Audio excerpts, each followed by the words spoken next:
And now, WTOE Radio Live, brought to you by ThroughOurEyes.org.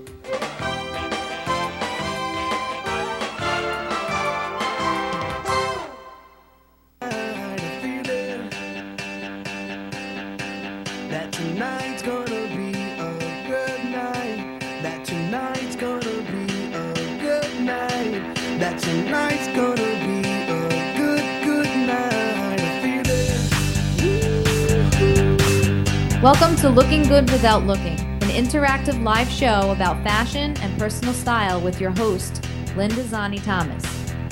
Linda is the author of the Looking Good Without Looking Guides to Personal Style for Men and Women, published in the Braille Monitor.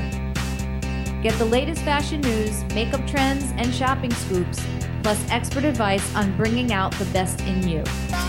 Monday, Tuesday, Wednesday, and Thursday, Friday, Saturday to Sunday.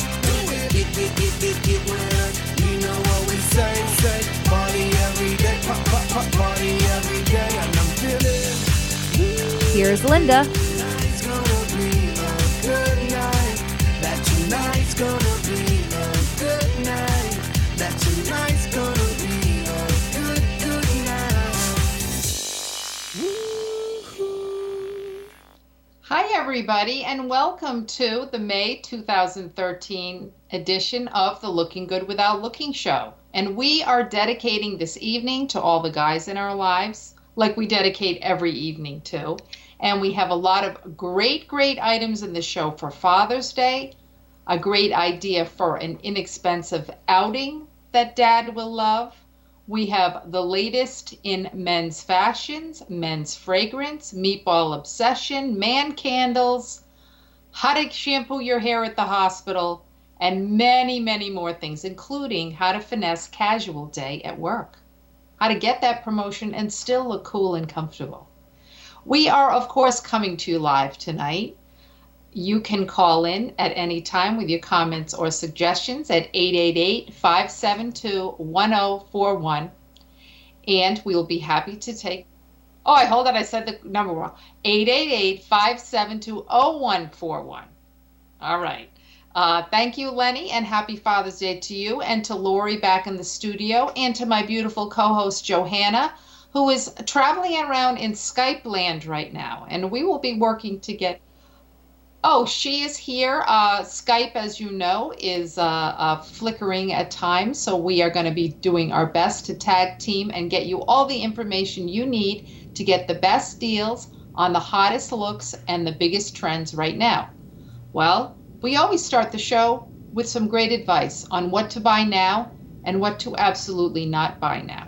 And I will tell you that if you're thinking about buying Dad or the man in your life any tools, hold off on that till July, because the prices are artificially high right now because it is going to be Father's Day in a couple of weeks. So hold off on that, but I'll tell you what you should buy. Sunglasses. Sunglasses are all on special all over the place. Sunglasses are great for everyone, not just men's sunglasses. We also have a very wonderful sales event coming up at Nordstrom. Their great half-yearly sale for men. And this is a great sale. The prices are good. The quality is sky high. And this is a great place to get some of the must-haves that we'll be talking about later on in the show. Also, I don't know if it's coincidental or not, but Victoria's Secret is having a half-yearly sale. Are you aware of that, Lenny? Lenny is aware of that. That is one of Lenny's favorite stores, I bet. So it's coinciding right around with Father's Day. It's incredible. We should rename this Lenny's Day. This is a Lenny's Day sale. And so that's it. Don't buy tools, buy sunglasses, and definitely get to some of those sales. And what should you look for? A couple of key items. Oh, he needs a model. All right. Okay, we'll work on that. Couple things to look for when you're at the sales to really make your buck stretch, especially for guys for Father's Day.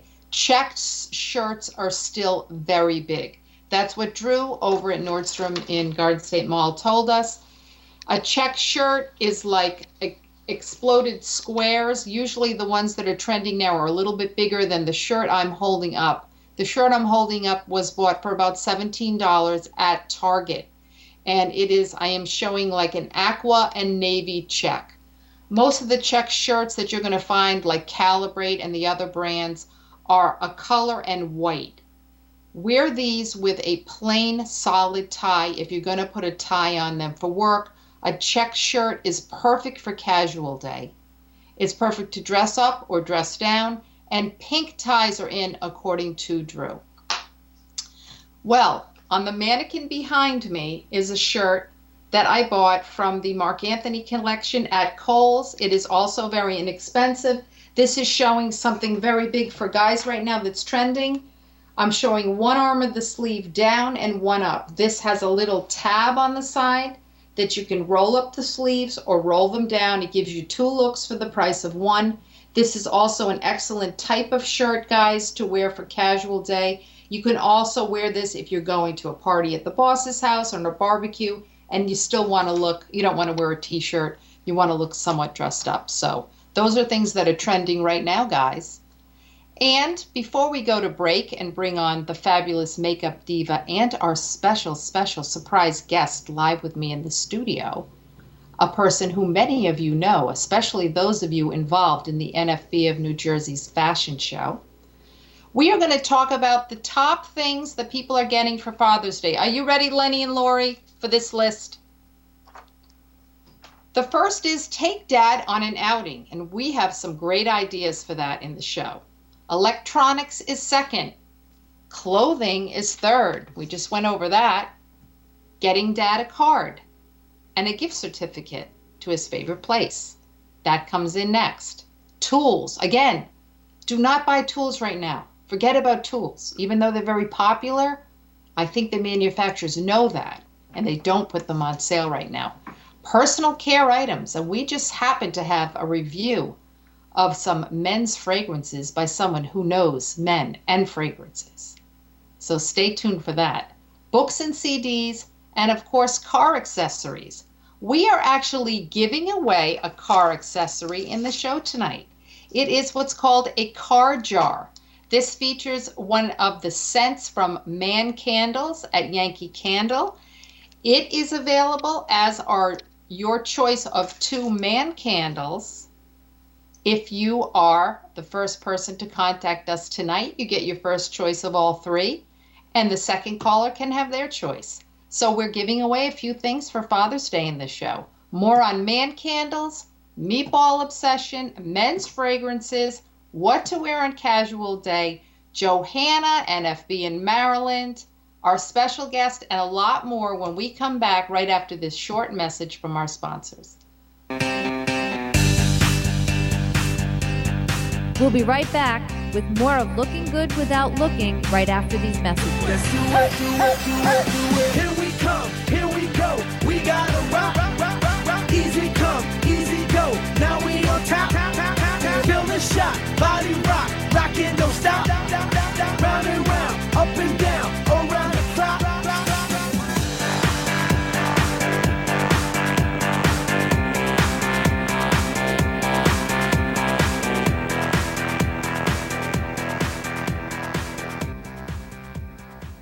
Remember the time you almost volunteered to work in a soup kitchen? Or when you almost visited the Veterans Hospital? Or when you almost brought dinner to your neighbor with AIDS? Remember all the times you almost helped, almost gave? Well, it's only human, this almost giving. But the truth is, it's the same as not giving at all. Don't almost give, give. Visit our website at don'talmostgive.org. A message from the Ad Council. Melting polar ice was a dirty look. Shrinking glaciers, a nudge. Dying forests, they were a tap on the shoulder. We got a finger in our chest from the rising sea level, and a sharp poke in the ribs from recent wildfires in Alaska. Then dying coral reefs and eroding coastlines pushed us hard. The drowned polar bears, that was a shove. Melting permafrost, that was a slap. Rising ocean temperatures and extreme weather, an uppercut. Then record-breaking heat waves hit us right where it hurts. Has it occurred to anyone That maybe the Earth is trying to get our attention? We can still reduce greenhouse gas pollution before it's too late. To find out how, go to fightglobalwarming.com. Brought to you by Environmental Defense, the Robertson Foundation, and the Ad Council. The audience at the Apollo is twice as likely. The people at my family reunion are twice as likely. My classmates at Morehouse College are twice as likely. Many listeners to this radio station are twice as likely. It's called the odds. And the odds are African Americans are nearly twice as likely to suffer a stroke as white Americans. There are steps you can take to help beat the odds. Start by calling 1-888-4-STROKE or go to strokeassociation.org. Join the power to end stroke. Brought to you by the American Stroke Association and the Ad Council.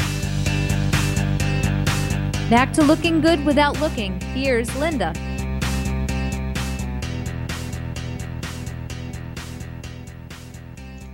Hi, everyone, and welcome back to the show. To my side here is my mother, Marisa Zani, who is our special guest correspondent tonight on All Things Men. Welcome to the show, Mom. Oh, thanks, Linda. Good to be here. Now, many of you will remember her as my wonderful assistant during the first ever fashion show featuring all visually impaired models. That was held a couple years ago at the NFB New Jersey convention, and we're happy to welcome her. She is someone in the know, and we'll be hearing more from her in a moment. But we'll be bringing on, from Skype land, the wonderful, my guest host, Johanna Bacon now. And we want to caution you, those of you who are watching us, instead of listening on a podcast, the Skype connection might be a little weak tonight, but we will do our best to see the beautiful Johanna. Hi, Johanna. Hi, Linda. How are you? Good. How are you? Okay. Can you see me?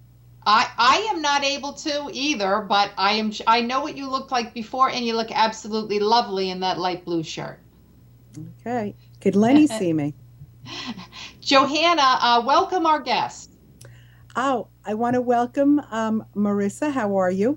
Oh, I'm well. Thank you, Johanna. And I'm sure you look just adorable. Yes, Johanna, even though we can't see you, I understand that all our fans can see you. You are on video. So welcome, everyone, to the beautiful Johanna. So I'm very happy to see that your mom is with you tonight. Yes. Or that she's doing well. And yes, she is an expert on men, I've been told.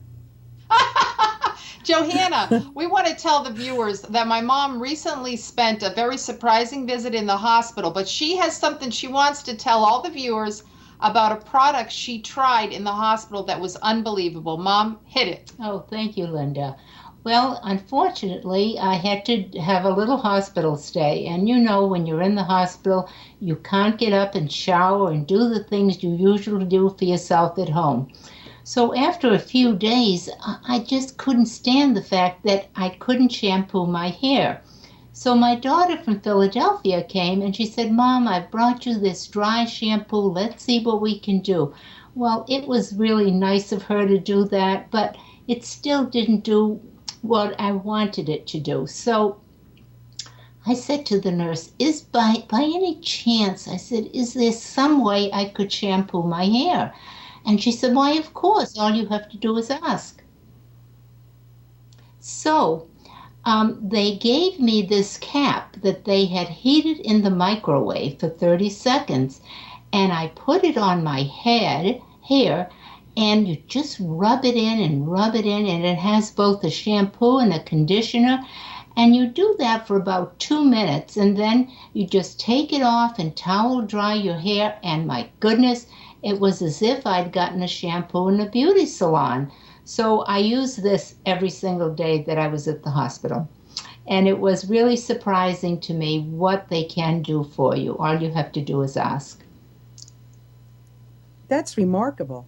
It was, and it's by a company called Sage, Johanna. And one of the nurses said it was really an expensive thing that they offer. Wow, I think that's great. I want to check it out. We got to try it.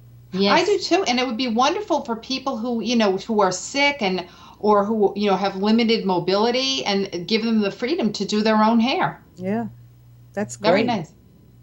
Johanna, you have been all around the world. First of all, Johanna's son graduated from Loyola. Congratulations to Joey and to your whole family, Johanna. Tell us what happened to you down in Maryland. Anything exciting? Anything exciting? Well, of course, Joey's graduation and the baccalaureate mass was very exciting. It was a beautiful ceremony. I also had a chance to visit some towns in Maryland, like Hammond and Fed Hill and Camden, and ate in different restaurants, which was unusual, like Nacho Mama, a Mexican restaurant. They had a pasta bar, which was they just served pasta at a bar or at tables outside, and they had meatballs also. And we also ate at Phillips. We in the Inner Harbor. We also ate at Moe's in the Inner Harbor, and at Cafe Gia in Little Italy. And I wanted also to say that I visited the National Federation for the Blind, which was very exciting. It was anytime you're in Baltimore, you can call and go on a tour. I went to tour the technology department mainly, and I went to the Independence Market, and the technology out there is phenomenal. Number one, yes, you can use an iPhone, which shortly I will be learning. So all you 55-year-olds, we can use an iPhone.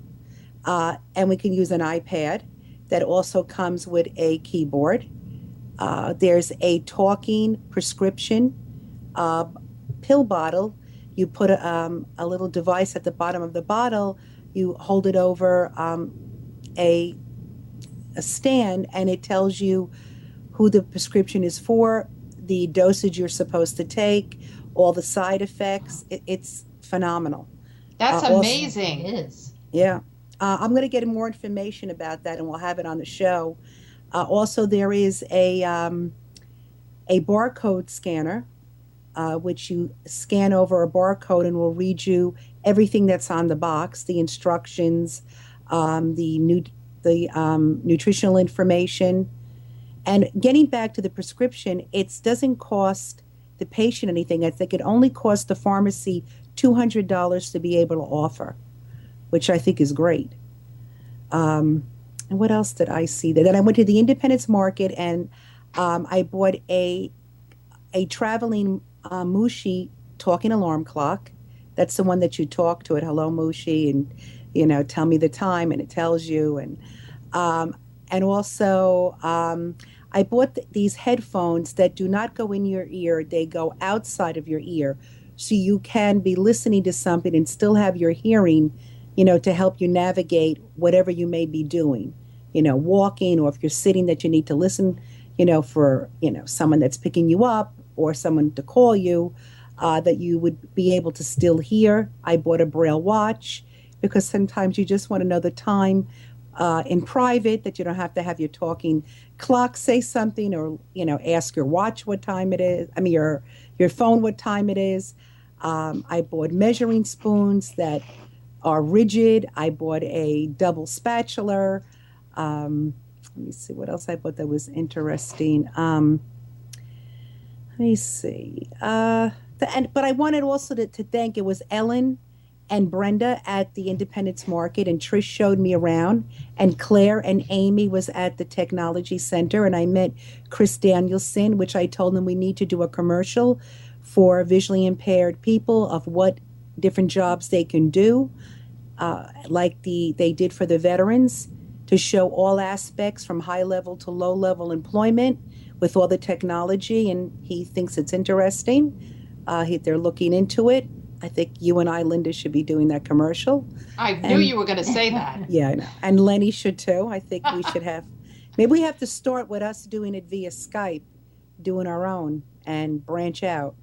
It's a great idea. And I'm just trying to think, it's a wonderful facility.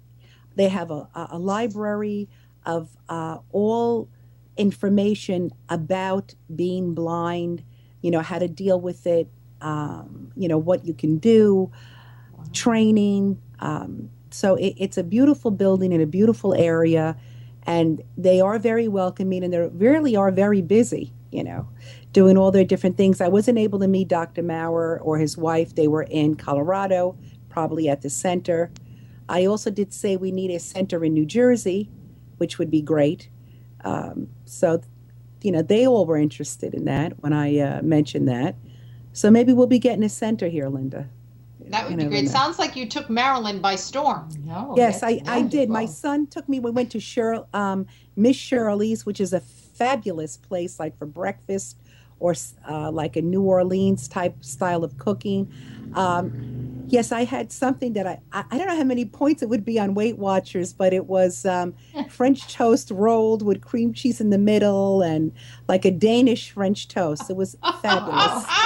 Oh, I'm sure that's on Weight Watchers. But, and Joey and I had a mimosa, to celebrate his graduation. And, also, you had the mother and son issues and the ex-husband and, issues. But, really a lot of stress because after graduation, you had to pack him up. He had to be out by 8:00 the day of graduation, and that was not easy. So after lunch, we went to go pack him. It took us to 10:08 at night, and that's the time he was born, which will be 22 years ago on July 28th. So I don't know if that's an omen, or maybe I should play the number. I think so. Johanna, now I was with you when you bought a new outfit. Okay. All right, Johanna, Skype has frozen Johanna for a minute, so we're going to switch gears for a couple seconds till we get Johanna back to talk about what she wore down there, because she has a good tale to tell about that. But we're going to switch gears right now because I have my wonderful guest with me, and we just happened to be at Garden State Plaza this week, and as we're walking around, what do we see but the store Meatball Obsession. Meatball Obsession is now open. It is open downstairs near, I think it was kind of like between Nordstrom and Macy's on the lower level. For those of you who are familiar with Manhattan, Meatball Obsession opened up on like near 60th Street or on 60th Street, and I can't remember the cross street, but it opened up as sort of a walk-up window. It was opened by Daniel Mancini, where you can go and you can walk up to the windows and you can get meatballs. Meatballs in a cup is his concept. I'm going to tell you why in a few minutes. Well, Meatball Obsession, like most stores that make it in New York, then they come over the bridge and they go to Garden State Mall in Paramus. We're really lucky here because we have some one-of-a-kind flagship stores in that mall that we get to sample before the rest of the country. And it's like if they can make it in New Jersey, they can make it. So, for example, we have Uniqlo. And now we have Meatball Obsession. And this is like a little kiosk, they call it, right, Mom? Yes. And it's right in the middle. You're walking along and you see maybe a cell phone place and a place that sells barrettes and necklaces. And then you see Meatball Obsession. And it has a couple of little tables around it. And this would be a wonderful place to do something really unique and inexpensive for Dad for Father's Day. And I'll tell you why, because what guy does not like meatballs? They sell 4 kinds of meatballs there. They sell beef, turkey, pork sausage, and chicken. Daniel Mancini, the owner, happened to be there. And we had a lovely conversation with him, what a wonderful guy he is, and what an interesting concept. After making it in 2 or 3 different businesses in the garment industry in Manhattan, which is not easy. No. I mean, this guy knows what he's doing. He really knows his business. He decided to switch gears because when he was a kid, he loved going over to his grandmother Anna's house, and she would be making a big pot of what's called Sunday sauce, which is a red sauce, a marinara sauce that has different meats in it and meatballs. And she would always give him 1 meatball in a coffee cup with some of the Sunday sauce and a piece of bread, just to tide him over until it was time for dinner later in the afternoon. And all of us, we can relate to that at any age. We remember something taking a long time to cook and wanting to eat it right away, and we weren't able to. So that was his concept. He is using the original recipe from his grandmother. He is using all natural ingredients. He reports that The beef is outselling all the other types in New Jersey, about 70%, I think. Yes. And he said in Manhattan, the turkey, and I think he said the chicken and everything is a little more popular. So what happens when you go to Meatball Obsession, and why should you go? Quality food, interesting experience, and really you can feel the love in the concept that he has. He really did it up great, I thought. And I'm going to have my mom review the meatballs in a second, but I want to tell you what the ordering process is like, because my mom was sitting down when I went up to order. It's very simple. You go up and you say which meatball you want, or do you want a combination of meatballs, and you choose the meat, all right? They put it in a cup. You can have meatless too. You can have a meatless sauce for you vegetarians out there. That would come with a nice, generous sized piece of focaccia bread, okay? That's what comes with every order. Then you can add on, for free, you can have Pecorino Romano cheese, Parmesan Reggiano, which is the good stuff, or you can get mini mozzarella pearls that they put on there. For an extra $1, you can get smoked cheese with hot peppers, toasted pine nuts with extra virgin olive oil and Romano cheese, sauteed peas and onions, roasted cauliflower, and a couple of other things. So you can add some things in there that are interesting. You can also go gourmet, and you can actually add gnocchi or mini raviolis for $2 more. So you see you're kind of layering on and adding more to it from the plain meatballs and sauce. And you can add on whatever you like. Daniel's slogan is, it's just like being at grandmother's house where everyone is welcome and treated like family. But he also had a second slogan that he told my mom when she tasted the meatballs. Do you remember what that was, Ma? I do. When he said that he was making these meatballs, I said, now look, I make meatballs and my children love them, and they can't be as good as mine. He said, well, I will tell you something. They're second to Grandma's. And he was right. I tasted them, and honestly, they were fabulous. In fact, the sauce was so good. The bread we had, Linda and I shared, I believe it was a turkey or chicken and a beef. And each of them was just excellent. There's a generous amount of sauce there. You could even, if you live alone, you could buy these 2 meatballs in the sauce, cook up some pasta, and you have a generous meal for evening with a salad or a vegetable. It was magnificent. I think it is a really wonderful concept, and I think he will be very successful. I think so too. I do too. And he had a couple of other things that he sells there. He sells great sodas. He sells egg cream. He sells Manhattan special sodas. He also sells hand-filled cannoli there if you want to have a little dessert. It's just an adorable place. So feel free to bring Dad for a little special outing over to Meatball Obsession over at the Garden State Mall. We wish Daniel Mancini well. We really, really do. I'm going to ask Lenny. Are you there, Lenny? Oh, he's here. Lenny, what do you think about Meatball Obsession? We're supposed to go to it. I'm on the air now. I was answering in your ear. We're supposed to go because we heard a lot about it, so we were interested to hear what you had to say. Oh, great. Where did you hear about it, Lenny? Debbie heard about it. I don't know if it was at the National, the Foundation for the Blind. I don't know if that's where she heard about it. Someone told her about it. I'll tell you, it was great. And Laura, you should go too. I mean, it's a very different experience. The quality of the food was really, really good. I mean, we wouldn't, everyone was listening to the show, and Daniel Mancini himself, if you're listening to the show, we tell it like it is on this show. And I'm telling you, Meatball Obsession is going places. It was a joy. The man behind the counter, whose name I didn't get, he was really wonderful. They're making the Sunday sauce right there in the back. And really, I can't say enough about it. It's just another reason to come and visit us here in New Jersey. Mom, that was a wonderful, glowing recommendation. Lenny, do you want to take a little break and we'll come back for Man Candles in a few minutes? Yeah, we tried to get a hold of Johanna. We're still having a hard time on her Skype, but in the meantime, we'll take that break. Okay, great. We're going to take a break. We'll be back with Man Candles. Don't forget to call in and get your Man Candle delivered free. Thanks. Linda will be right back after we take a 4-minute break to save our files for podcast. Stay right where you are. Here we come, here we go. We gotta rock. Easy come, easy go. Now we on top. Feel the shot, body rock. Rockin', don't stop. Round and round, up and down, around the clock.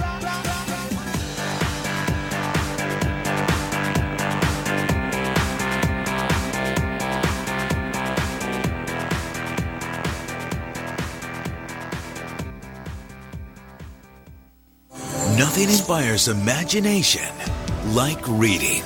And it's never too early to start reading to your children. When you open a book, you can explore new worlds like the ones in the Chronicles of Narnia. Everything you see is Narnia. Impossible. You can make new friends, discover amazing adventures, and most of all, have fun. Are you prepared for what awaits you? To find out more about the wonders of reading, you can visit the Library of Congress website at www.loc.gov. There, you can learn more about books, play fun games, discover cool facts, and so much more. You can log on to www.loc.gov and let your journey begin. This message has been brought to you by the Library of Congress and the Ad Council. Thank you, and we're back. You know, when it comes to fighting crime, he's never going to roll over. He's McGruff the crime dog. Roll over. You're okay, Joy. Thanks. And I got 2 words to make your neighborhood safer. Uh-huh. Coffee cake. Ah, the old poison coffee cake trick. The crook takes a bite, falls down to the ground. No, it's for your neighbors.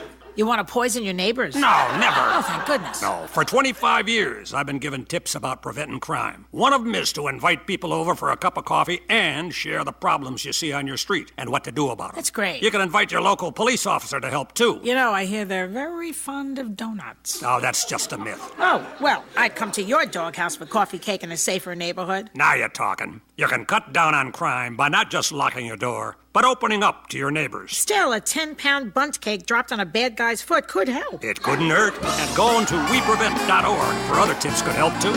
A message from the U.S. Department of Justice, Crime Prevention Coalition of America, National Crime Prevention Council, and the Ad Council. Have you ever lost a cat? And have you ever wanted to get your cat back after you lost it? Hi there, I'm Andrew Hoffman. I went on this website called inventnow.org. Then I decided to make an invention of my own. It's called the Lost Cat Magnet Invention. So you can get your cat back after you lost it. Just turn it on, and lost cats stick to it. That's a good cat. If your cat was hiding up in a tree, it won't be up a tree anymore. It will be stuck to the lost cat magnet. And sometimes they fly toward you in the air. Just listen to one satisfied cat. See, that's proof. You should go to the inventnow.org website too. But just remember one thing. Don't do a lost cat magnet. Anything's possible. Keep thinking. Get started on your own inventions or just play some games at inventnow.org. Brought to you by the U.S. Patent and Trademark Office, the National Inventors Hall of Fame Foundation, and the Ad Council. Are you stuck in front of your computer listening to our shows? Well, you may be happy to know that you don't have to be anymore. Hi, this is Keith Zalley, your announcer here at WTOE Radio. Of course, you know we broadcast live on throughoureyes.org, but did you know we simulcast on Facebook, Ustream.tv, as well as all of our show's host websites? And now you don't have to be stuck trying to catch your favorite show on your computer. You can listen or even watch our shows live right on your smartphone or iPad. During broadcast nights, just point your phone or iPad browser to our mobile site, m.throughoureyes.org, and click on the Listen or Watch Live link. WTOE also offers many smart apps for your iPhone, BlackBerry, Android, Windows Mobile, or Nokia phones, iPads too, all for free. Visit our main site, www.throughoureyes.org/appstores.html, and download your free app today. Back to looking good without looking. Here's Linda.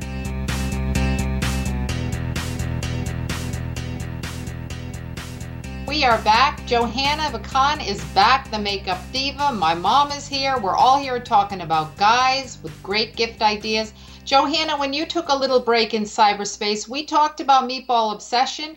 Lenny had also heard about it, and he is going to go himself. But we have to pay a visit there, okay? Wait. Are you there, Johanna? Yes, I am. Okay, great. We have to get to Meatball Obsession, but if that made you hungry, everybody, talking about that, wait till we get to man candles. Johanna, you remember man candles from last year? Yes, I do. Well, last year, Johanna, you and I broke this story about man candles, and we took a little bit of flack from some people that said that wasn't what a crazy idea. Remember? Yes. And it turns out to be one of the best sellers in Yankee Candle history. So what they did this year, Johanna, is you'll be sorry to hear that they discontinued one of the scents. I think it was one of the scents you didn't like, which was called 2x4. Do you remember that? Yes, I do. But you know what? I just love a man that's handy. Well, okay, I guess you were in the minority because it's gone. Okay, it's replaced by a couple candles. Let me tell you what's back, Johanna, all right? 3 from last year are back.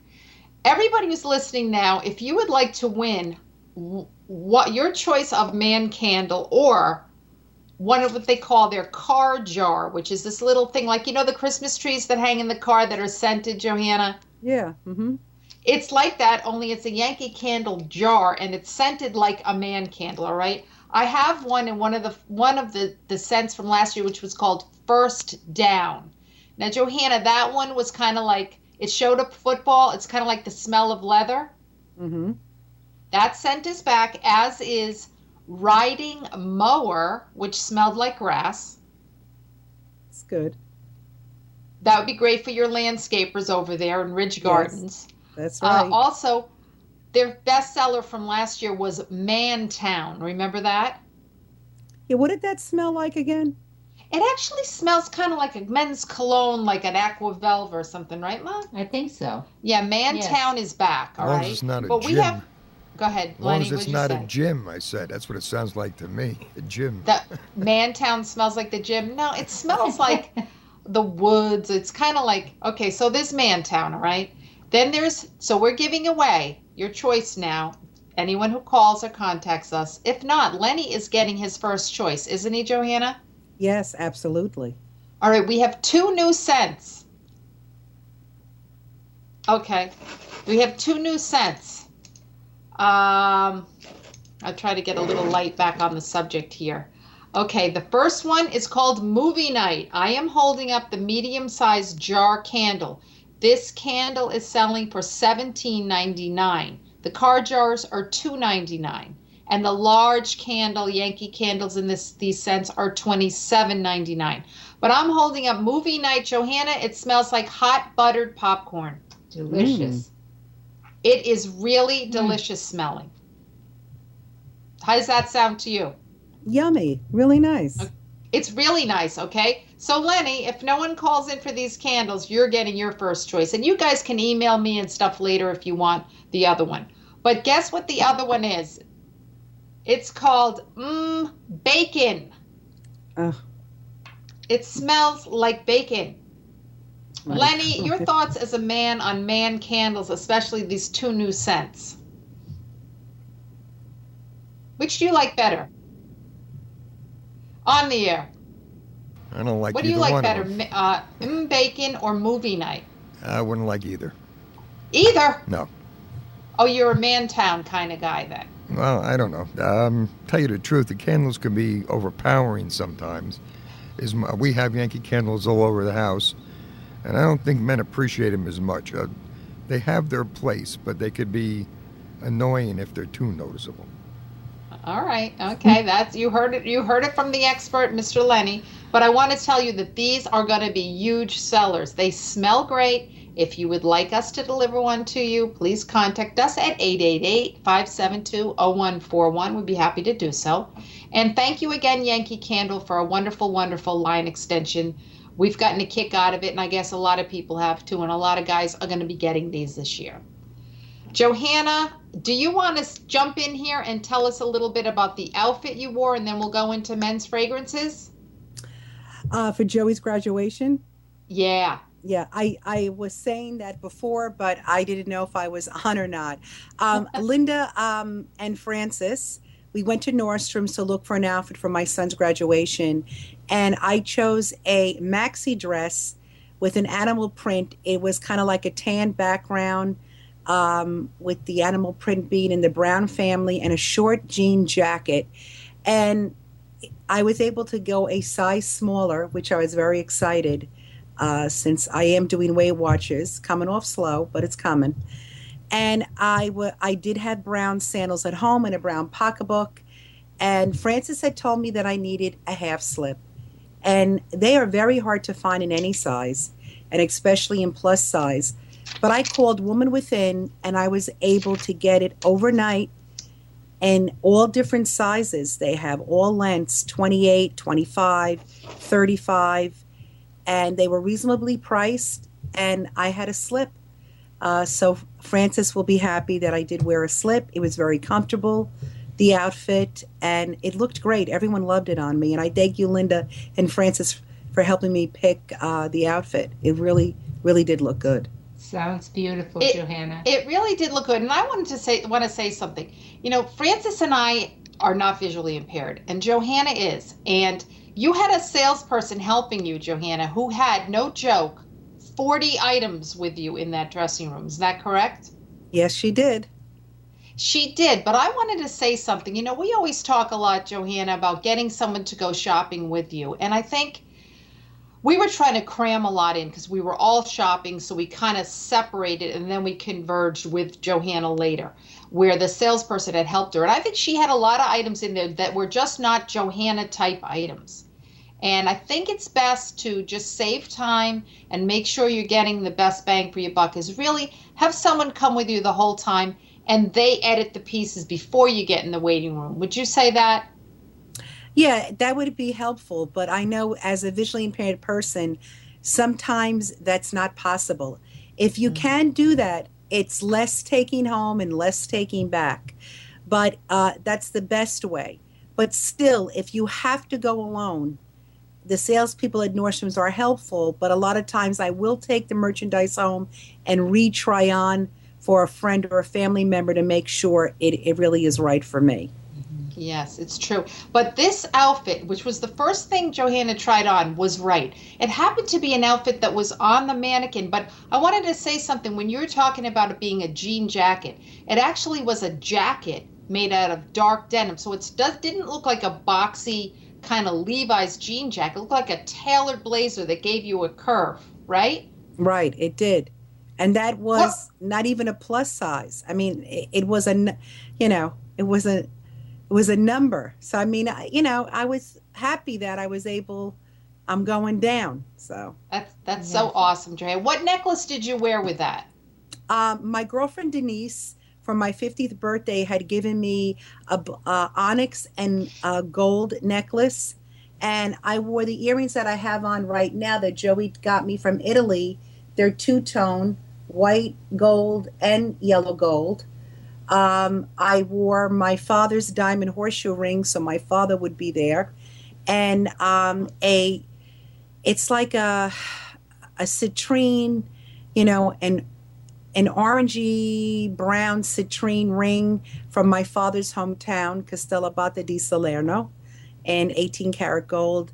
And I wore a two-tone bracelet from Chico's that my sister had given me a few years ago, and I wore brown patent sandals with, shiny, they're pieces that were like silvery gold look on them. And I had a croc look patent brown pocketbook with gold accents. You must have looked stunning. Doesn't that sound beautiful? Sounds wonderful. What did people say?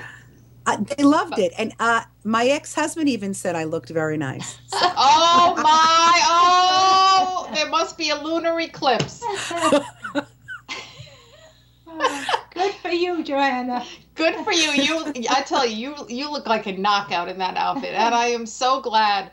I just think it's wonderful. If anybody out there wants Johanna and I to help you style, any kind of style advice, we're happy to do that, right? Absolutely. Anytime. Linda and I could help you immediately on the phone, in person, whatever you would like. Oh, great. Well, Johanna, that sounds wonderful. I want to tell you that our fragrance aficionado of the year, my mom, has chosen some men's fragrances for those of you who would like to get fragrances for Father's Day. We had some favorites. Are you ready, Johanna? Yes, I am.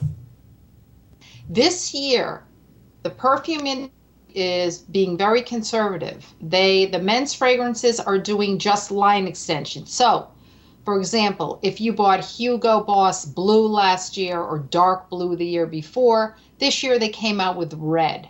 So people are just doing line extensions, which is okay, but we tried to do a mix of brand new fragrances and line extensions. So one thing that we saw that was a line extension was one of our top picks by Fred Crissati last year was Bulgari Man Extreme, which is the new Bulgari perfume. It is made with Italian pink grapefruit.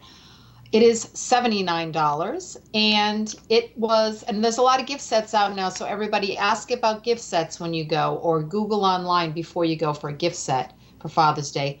Ma, your comment on this perfume was that it was for a courageous man. Yes, I felt it was that someone who is very courageous could wear this perfume and this fragrance and really feel great about it and about himself. Okay, so that is for the courageous man. In terms of new perfumes, last year Victor and Rolf Spice Bomb came out. You remember us talking about that, Johanna? Yes, I do. Yes. Now that is still very popular. That's like a club fragrance. I can see Joey and his friends wearing that fragrance, Victor and Rolf Spice Bomb. Ma, you had this to say. It's about a summer night romance. Yes. Because I felt that it has a wonderful subdued fragrance to it, and it's not overpowering because you want what you say to that special person to be overpowering. So I felt this was for that. Well, perhaps there's a summer night romance in the cards here. Perhaps. I told you she was an expert. All right. You're liking it so far, Johanna, huh? Okay. Love it. Next thing up, the Preppy Man. I'm not sure when this came out, Johanna. You might know. Lacoste, that makes the alligator shirts, had a number of sort of opaque bottles. One was white. It was called Lacoste Blanc. The set was $65 with shower gel. It was very pleasant. It was very kind of sporty in a way. We didn't have too much else to say except the packaging was nice. I guess, do you know about this? Is this something you've heard about, Johanna? No, I haven't heard about that. I mean, I know about Dolce & Gabbana, or Maybe it is new. I'm not sure. But that's something that it smelled okay. I mean, it wasn't fantastic, but the next couple really were special. Yes. Drew over at Nordstrom told us that there's two hot selling fragrances right now. Prada's new fragrance called Luna Rossa, which was very sweet. That is a big seller at $82. And Givenchy Gentleman Only. Now, Johanna, they say they cannot keep this scent in the store, and here's why. It's one of those scents like Aqua di Gio or something that is sort of universal, and men of any age can wear it. So it is going to get the award, I think, Mom, for safest bet. So you don't know what to get. You don't know what that special guy wants. It's even great for a graduation gift for people that are graduating. Get something that is a sure thing. It is called Givenchy Gentleman Only. Again, they cannot keep that in the store, so don't expect too many sales on that. But if there is, definitely go for it. And Johanna, are you ready for our number one men's fragrance? Yes, I am. Okay, it is by designer Tom Ford.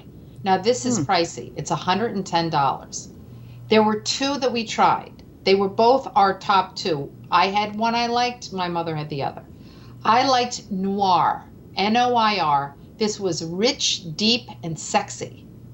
Ma, you liked Gray Vetiver, and you said it was understated, light, and for the confident man. Yes, I just loved it. In fact, I loved both of them. initially, I believe that we tried the Gray Veteran. Mm-hmm. And then when we spoke to the salesperson, we said, wow, this is magnificent. It's such a wonderful fragrance. He said it was new. And then he said, and test this one, the Noir. And that one was excellent also. So I would say that of all of these, I mean, they're for different men, of course, but the Givenchy was a safe bet for most men. This by Tom Ford was just magnificent. And I think it's the new fragrance to get. Yeah, I think so too. Johanna, we will have to do our own testing of these fragrances. Yeah, they Preferably sound on live great. I men. mean, I like Dolce Gabbana Light Blue. Right now, Joey is wearing Burberry Brit. Acqui Gio is great. Yes. You know, some of the old favorite. What does Lenny wear? Yes, Lenny, what do you wear? He forgets the name of it. He doesn't want to tell us, Johanna. I know. I think for Lenny, I don't know. I'm telling you, these were really something good. So, happy Father's Day, everybody out there. We've given you an idea for fragrances, clothes, an outing to Meatball Obsession. And now we are going to talk a little bit about how to finesse Casual Day. Now, Johanna, tell us a little bit about Joey and his process that he's going through in terms of applying for jobs. Well, he's been sending resumes, and he's gotten many interviews. He has some offers, but some are just commission only, and some they are going through different processes where you go on an interview, and we had to stay an extra day in Baltimore because he had to shadow the rep for the day. So he actually went to a meeting at 7:30 in the morning and worked to 5, 6 o'clock at night shadowing the rep. And that was another process of the interview. They're going to let him know. In another company, he has been, they did a background check. They did, and he's having another interview with that. So it's an ongoing process. They all are a little different in how they interview, and it's always more than one interview. Sometimes it's 2, 3, 4 until you get an answer. So it's quite interesting. Now, have they asked him to interview, especially the ones that are the multiple? We're saying this for everybody out there who is looking for a job. Are they putting him in different settings, like maybe taking him to lunch for one, or any kind of difference in the setting of the interview? Well, Joey said that on Monday the sales rep ordered pizza from Domino's because they were at a bank, and they ordered, the sales rep ordered pizza. So they didn't go out somewhere for lunch. They brought pizza in where they were working. So they were. That was one thing. He's mainly have met them in their offices, in their main headquarters, and he also was interviewed, recommended where he interned. Someone recommended him. They're going to open up a New York, New Jersey office, and so it was like a recommendation from where he was interning. So he basically has gone definitely in a suit and tie right now. Okay, well, right now. Now, I understand that my video monitor is, the Skype picture may be frozen, but we're still coming to you live, and we still have about 5 minutes in the show. And we will take your calls if you like. You can call us at 888-572-0141. Just for the record, everybody, it is now getting to be summer. Those of you who are interviewing may be asked to be in a more casual outfit, someone like Joey or anyone out there, or you may be asked to a social function at work. It is not a great idea to take Casual Day to the extreme. So there are some rules. And one of the biggest rules, and this is for everybody out there, is take a look at what the highest ranking person at the company wears on Casual Day, and then wear something very similar to it. Yes. So in other words, ladies, if the president of the company is a woman and she wears pantyhose, don't you come in bare-legged. With me so far, Johanna? Yes, I am. Okay, other things that are never good. This is ladies. We're going to do ladies first. No leggings at work. Too casual. No shorts. Be very careful about thin strap tops. If you're wearing a camisole or something that's sleeveless, bring a jacket or a cardigan to wear over it. Remember, there's air conditioning. And a rule of thumb is, ladies, if you have to wear a strapless bra with the top because the straps are so thin, do not wear that top to work. So far, agree or disagree, Johanna? I totally agree. Another thing to be careful of, ladies, cropped pants. Again, they may be too casual. Cargo pants are definitely out. But even crop pants, you might want to wear long pants or something that's in a linen or a cotton. Guys, another thing. Jeans for everybody. Dark wash. Not a lot of embellishments on them. Guys, very important is shoes, Johanna. We've gone over this for the guys, right? Yes, absolutely. Very First important. thing, casual guys, you have to go out and you have to get a pair of shoes that you can wear on casual day. A pair of loafers, a pair of light colored suede shoes are very in. Go with a pair of jeans or a pair of pants that are just dark. Don't go with Dockers. They're just really not stylish and they're not right for work. Go with like a checked shirt. You don't have to wear a tie, but always look presentable and take some of the ideas we've had on this show and past shows. Johanna, we got about 3 minutes left in the show. I am going to ask our special guest to say a few words and then you to say a few words on the way out. Special guest, what do you have to say? Well, I think all the points you made about dress is very, very important. A point that I would like to make, and perhaps this will not be too acceptable to very young women, but if you watch TV, all you see are women with short skirts on, with crossed legs that look, they cross their legs that do not look good. If they were just to take their legs and just hold them straight in front of them and perhaps cross them at the ankle, they would look so much better, because all you see now are really, if you see the person, the camera focuses on the legs. And I'm much older, but it was important when we were going for interviews. We had short skirts above the knee, but we were always told how to place your legs. Well, that is something very interesting. I hope that someone picks up on it, because it That's a great really idea. it's so much more presentable and so much more ladylike.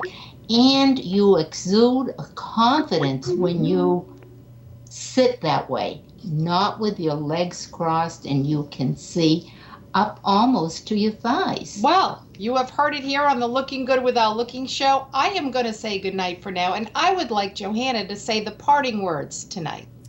Well, I just want to wish all of Joey's friends, his high school friends from Don Bosco and Loyola, congratulations and much success. And the most important gift of all to give your father is to spend time with him. And I hope that all of you that have your dad will spend a special time with him on Father's Day or another day. Take that time just to sit and talk and be with your dad. And I want to wish everyone a very, very happy Father's Day. Thank you so much. Happy Father's Day, Lenny, and goodbye, Lori. Thank you. We will see you next month on the Looking Good Without Looking show. Oh, jeez. Looking Good Without Looking is produced by Linda Zani Thomas in cooperation with the WTOE Radio Network. All words, ideas, and content expressed on the Looking Good Without Looking are solely those of Linda Zani Thomas, and not necessarily those of the National Federation of the Blind, the Northeast New Jersey chapter, or the WTOE Internet Radio Network. To contact Linda about your personal style journey, email her at lindazani@aol.com. LINDAZANI@aol.com. Or join the Looking Good Without Looking Facebook page.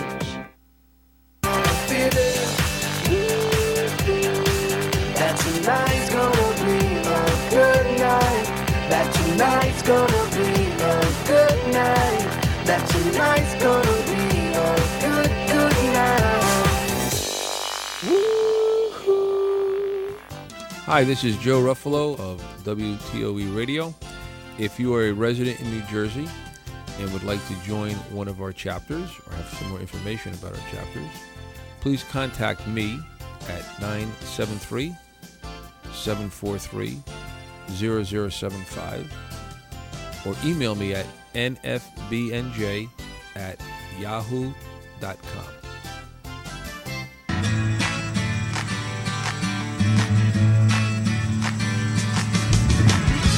Advertise your events on internet radio and podcasts free. Need to advertise your club or organization's next event? Whether it's one announcement or different ones weekly or monthly, now you can. ThroughOurEyes.org, using our WTOE radio live broadcast and our podcast, give you the ears of the world. You can take advantage of our free offer in one of two ways: recording your announcement on your computer or calling our toll-free telephone number. Visit our website to learn more.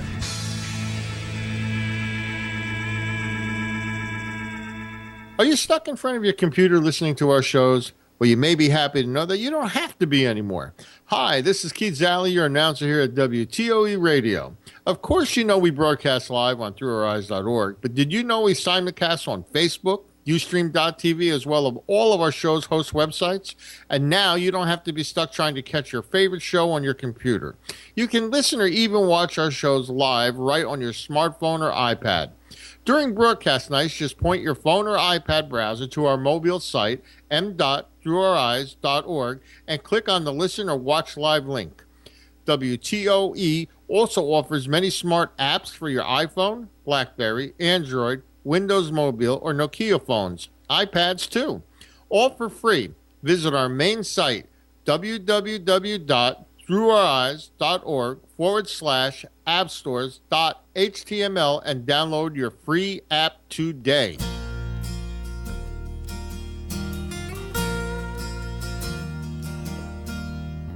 Hi, I'm Keith Zalley, your announcer here at throughoureeyes.org. Thanks for tuning in to WTOE Radio's live broadcast. Our recording session will start shortly. While you are waiting, I'd like to ask all our listeners who have not yet registered at Through Our Eyes to consider doing so. Registering helps us ascertain whom our listeners are, where they come from, if they are blind or visually impaired, as well as other important information which helps us guide us in providing programming that will meet our visitors' needs. I urge all our listeners to register today. It's free and only takes a minute to complete the process. Please read our privacy policy so you can be assured that the information you provide stays with us and only us, and you'll never get any unwanted emails. Well, we're almost ready to begin. Since what you are about to listen to is live, after each recording of the show, you'll hear approximately 15 minutes of music. This is the time we are contacting our next guest for the next show. When the show starts, you'll hear it in its entirety.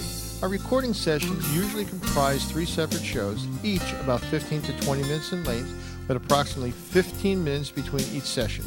So once again, thanks for listening to WTOE Radio Live. Our recording session will start momentarily. I'm Keith Zalley.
Next hour, join Steve and his guests as they talk about topics geared to educate and inform his audience. Listen as Steve brings his unique experiences as an author, business leader, teacher, and law enforcement professional to the conversation. Together with outstanding guests, Steve asks the questions that make a difference in his listeners' lives. You're guaranteed to be better off after you listen to the KOVACS Perspective than before his show started. So, sit back, relax, and see what his show can do for you. Welcome to the KOVACS Perspective, ladies and gentlemen. I'm Steve KOVACS, your host. Today's program covers two different areas. Actually, kind of similar, but quite different yet. Our first segment will feature an investigative reporter who will talk about the government using criminals, like really bad criminals, as contract help for them. Can this really be happening in America? I mean, can our government be utilizing criminals? I'm not talking about petty theft, shoplifting criminals, but bad people to help them.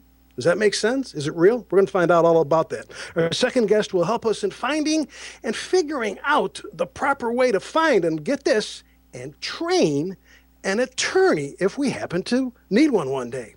You know, in today's day and age, utilizing an attorney is pretty commonplace. Odds are you and me and your neighbor and your neighbors, his neighbor, and blah, blah, blah, down that line are going to need an attorney sometime in their life. So what do we know about them? Are there ways that we should gauge and ask questions and do certain things to really get the best attorney for our needs? Well, our guest says certainly is. There is. And further, our guest says there's ways to train attorneys. Isn't that kind of cool? It's like training circus elephants. You know, some of us are angry at attorneys. This guest says there's really good ways of getting it all together for our best. So we have two separate topics kind of on the legal realm. Both of them are not miss shows, programs. So you've got to stick around because we'll be back in 2 minutes and 2 seconds. Looking Good Without Looking is produced by Linda Zani Thomas in cooperation with the WTOE Radio Network. All words, ideas, and content expressed on the Looking Good Without Looking are solely those of Linda Zani Thomas and not necessarily those of the National Federation of the Blind, the Northeast New Jersey chapter, or the WTOE Internet Radio Network. To contact Linda about your personal style journey, email her at lindazani@aol.com. LINDAZANI@aol.com. Or join the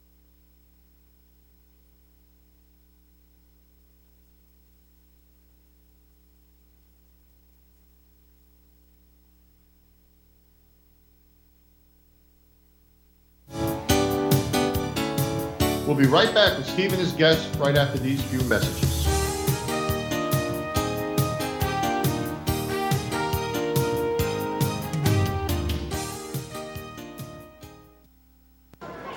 You take the family to the food court. Your wife and Pete head for tacos. You and Danny want Chinese. You look up at the menu. You look down to see what Danny wants. But you don't see Danny. Danny! Every parent knows that feeling. Imagine if he were actually abducted. To receive free Amber Alerts on your cell phone, go to wirelessamberAlerts.org. A child is calling for help. Brought to you by the Wireless Foundation, the National Center for Missing and Exploited Children, and the Ad Council. Amber Alert, abducted child, African-American girl, 6 years old. Suspect, Caucasian male, 30 to 35, 6 feet, 180 pounds, wearing blue shirt, black jeans. Now when an Amber Alert is issued, White van, out-of-state license, X-ray 687 Charlie. you can get the same information the authorities get right on your cell phone. Sign up for free at wirelessamberAlerts.org. When an Amber Alert is issued in the areas you've chosen, you'll receive a free text message. If you spot the vehicle, the suspect, or the child described in the alert, call 911. Sign up today at wirelessamberAlerts.org. Think of it. Something as simple as a free text message could free an abducted child. All units, Amber Alert canceled. Child recovered safely. Suspect is in custody. Repeat, Amber Alert canceled. WirelessAmberAlerts.org. A child is calling for help. This message brought to you by the Wireless Foundation, the U.S. Department of Justice, the National Center for Missing and Exploited Children, and the Ad Council. Snow! Hold it! You're not going outside without a jacket. The odds of a child getting hypothermia? 1 in 66,000. The odds of a child being diagnosed with autism, 1 in 150. Here are some of the signs. No big smiles or other joyful expressions by 6 months, no back and forth sharing of sounds or facial expressions by 9 months, and no babbling by 12 months. To learn more of the signs, visit autismspeaks.org. Brought to you by Autism Speaks and the Ad Council.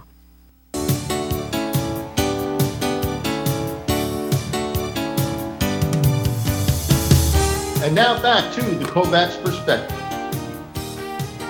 Welcome back, everybody. I appreciate you joining me. I'm Steve KOVACS, the host of the KOVACS Perspective. We've got a great topic in front of us. It's great for me because I'm actually well-versed in the criminal justice system, and this I'm not well-versed at all.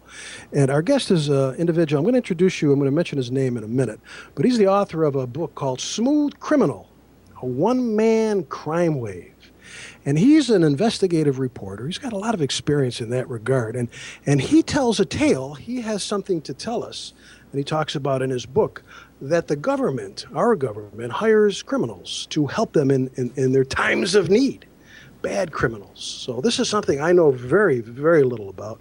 I want to find out about it. And if you have any desire about crime, our government, and bad stuff, you're going to want to hear this too. So let me introduce our guest, Bill Deane. How are you, Bill? Well, I'm terrific, and I want to thank you very, very much for the opportunity to tell this to the public, because I've seen too many families hurt by this secret prisoner release. And you're doing a great job exposing it. Well, thank you, Bill. I appreciate it. Now, do me a favor. First, before we go down this path that I want to walk down step by step, I really want to get into the nitty-gritty of what's really occurring. But tell the folks who you are and why we should listen to your expertise. Well, I was a news assignment editor at CBS for 30 years, and I've been an investigative journalist. I left CBS News because they, of course, wouldn't give me time to do it. The MBAs control things, and now, as you know, and you just can't go out there for a couple of months and come up with something. You got to do it right now, and investigative reporting doesn't work that way. So I left, and I didn't know how long it would take. It took me 3 years to come up with a program that was enough to write a book on. I left CBS News as a news assignment editor to write full-time this story, and after 4 years this June, I was ready to publish it. The CIA's extreme secrecy policy is the problem. There are very few rules in life that fit all cases, and this shouldn't have been one of those hard and fast, no exceptions rule. Here, you and I can be CIA agents, and we can go to a ball game, we can take our families to movies and so forth, but you won't tell me what you're doing, and I won't tell you. And the reason for that is if we get caught overseas and we get tortured, we honestly know very, very little.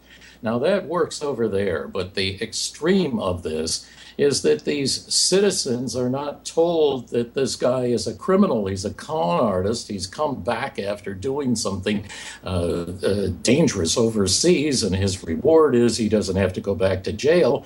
And now here he's conning people, taking over their homes, taking over their businesses. And I've got a couple of cops personally who told me that they were just sick about it. They asked for permission to say, can't we just say, don't get near that guy. You don't have to say that they're part of the CIA or anything else. And the answer was, under extreme secrecy, you cannot say anything. And that's just a crime to me. Now, I understand why they have extreme secrecy, because it's really, you can pick up a little thing here, a little thing there, a little thing over here, and then you've got a real story, and then the enemy's got the story. And so I can understand, but at this particular time, I mean, I have no idea how an innocent person who's being conned has any information that could be given to the enemy. But that's the policy, extreme secrecy. You never say anything unless you need. It's a need-to-know basis only. And that's the problem. Bill, let me back up a little bit, because me and the average person listening and who will listen as a podcast really doesn't know how much you know. So let's start from the beginning. Tell me, what your expertise, you worked for CBS for umpteen years. You've got a ton of experience in this. Tell the folks what is occurring regarding this subject matter with our government and criminals. Please remember that people have no clue. So let's do baby steps from the beginning. What's our government doing with utilizing criminals? Well, these are dangerous assignments, and maybe you got one chance in 10 of surviving. And where are you going to find people that are going to do that? Certainly not the graduates over at Yale. These guys become, and also the Mormons are dedicated. A lot of Mormons are also in the CIA too. And Notre Dame, they come out of too, and Boston College. And these guys are dedicated Americans. They think they're doing the right thing, and I don't intend to say that they're not doing the right thing. But they come, they of course don't want to take a chance with their life where they only got one chance of surviving. And they find guys that are willing to do that. They cannot stand to be in jail. Now, if you've been in the prison system as a reporter, you'll know how awful it is in jail, particularly if you got like 120 IQ. You can't stand it. I guess if you got a 90 IQ with all this nonsense, all this baby stuff that they do in prisons and all these games that they play with each other, I guess you can take it. But if you're a fairly intelligent person, you just can't stand it. And so along comes the CIA. They don't identify themselves, but they talk to you, and they finally feel that maybe you're one of those guys that they can use. And then they say, how'd you like to get out of jail? And they're very open. They say, your chances are 50-50 of surviving, but if you make it back here, you don't have to go to jail. You don't have to go back to jail. And that's why they find them in the jails. There are about 50 ex-CIA agents, retired agents, who are going around with a book. They're peddling these books. And one was at the Knickerbocker Club here in New York. And somebody said, where do you get these people to do these dangerous assignments? And the answer was, anywhere we can. And if I were there, I'd raise my hand and I'd say, do you mean the jails of the United States? And he would answer, anywhere we can. Bill, this is just like the famous movie, The Dirty Dozen. Kind of, right? I mean, other than the military part. I hear that all the time, and that's true. And when I was uncovering this story, I said, these movies like that, and some of the other ones. La Femme Nikita is another one that was on television and was very popular. They let them out of jail in fiction, but we're telling you that fiction is based on truth. And I'm telling you only the truth. I'm not inventing my story. Okay, so it's just like The Dirty Dozen for people that have seen that famous movie. It's been around for ages and it's still popular to this day. So our government has some bad situations that they need people to go to and to try to rectify. They don't want to send our Yale-educated or our regular CIA agents most of the time, and correct me if I'm wrong here. So they look for people that really don't have that much to lose, and they send them on what kind of missions are we talking about? Bill, do you have any idea? I really don't go into that. I know that I have all kinds of record of blowing up and killing people. And the most horrifying one was when Posada, who goes around and says he's a CIA agent, he's not an agent. He blew up a plane with 73 on board on this Cuban plane that had just come from Venezuela. It was filled with innocent athletes, but you see, what happens is these guys are not agents, they are operatives. And if you're an agent, you tell an operative what to do. It may be just to deliver a paper and you've been an operative for 25 seconds or something, or it might be a lifetime job. Now, Posada blew up this plane, which was just horrifying. I don't think that the CIA said blow up a plane, but this is what you tell them. You give them general ideas. We want you to take care of this person. We want you to make sure that this doesn't happen at this particular building anymore. So in case that something happens, in case that building blows up, you don't know anything about it either. That's done on purpose. So the operatives, unfortunately, make their own judgments when they're in the field. They don't say, the CIA doesn't say, now go and buy the bomb at this place, because that information will be written down. They don't want to have it written down in case somebody uncovers the files. It's the only, as I was told by an agent, says the CIA is the only government agency in Washington that doesn't have a PR department.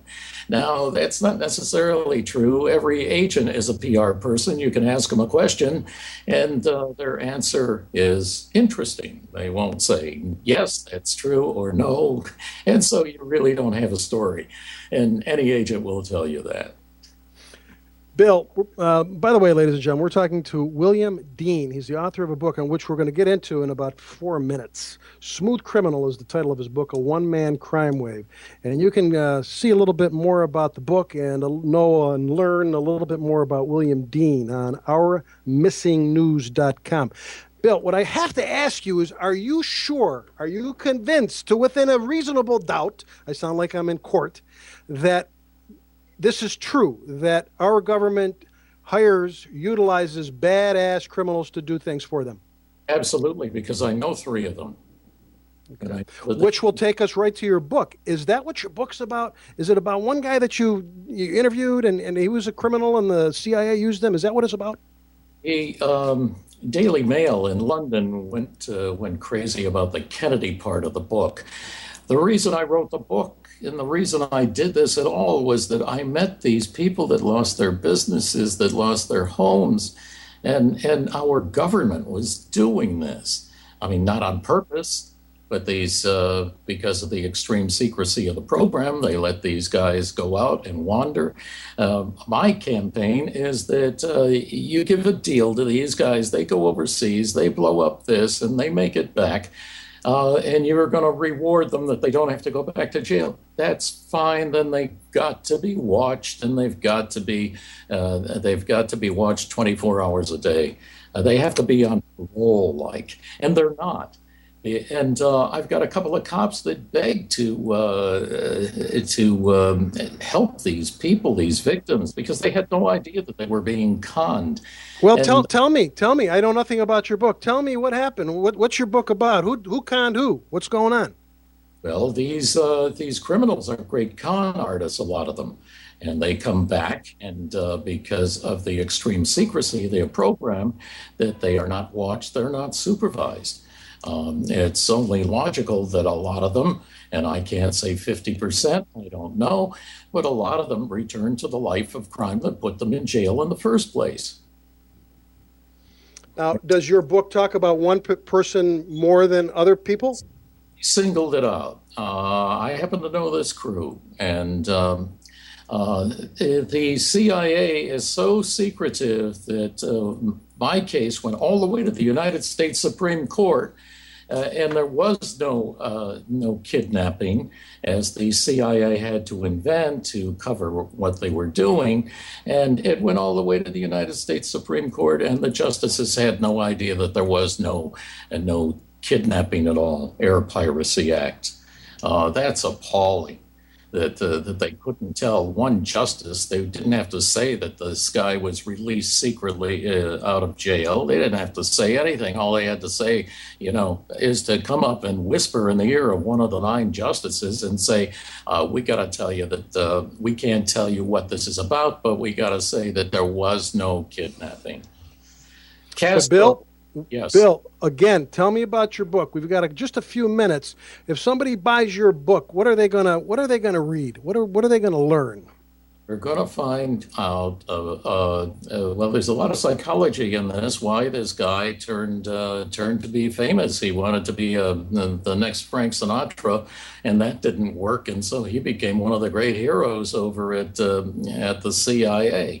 The back of the book tells about all these people that were conned and how their lives were ruined.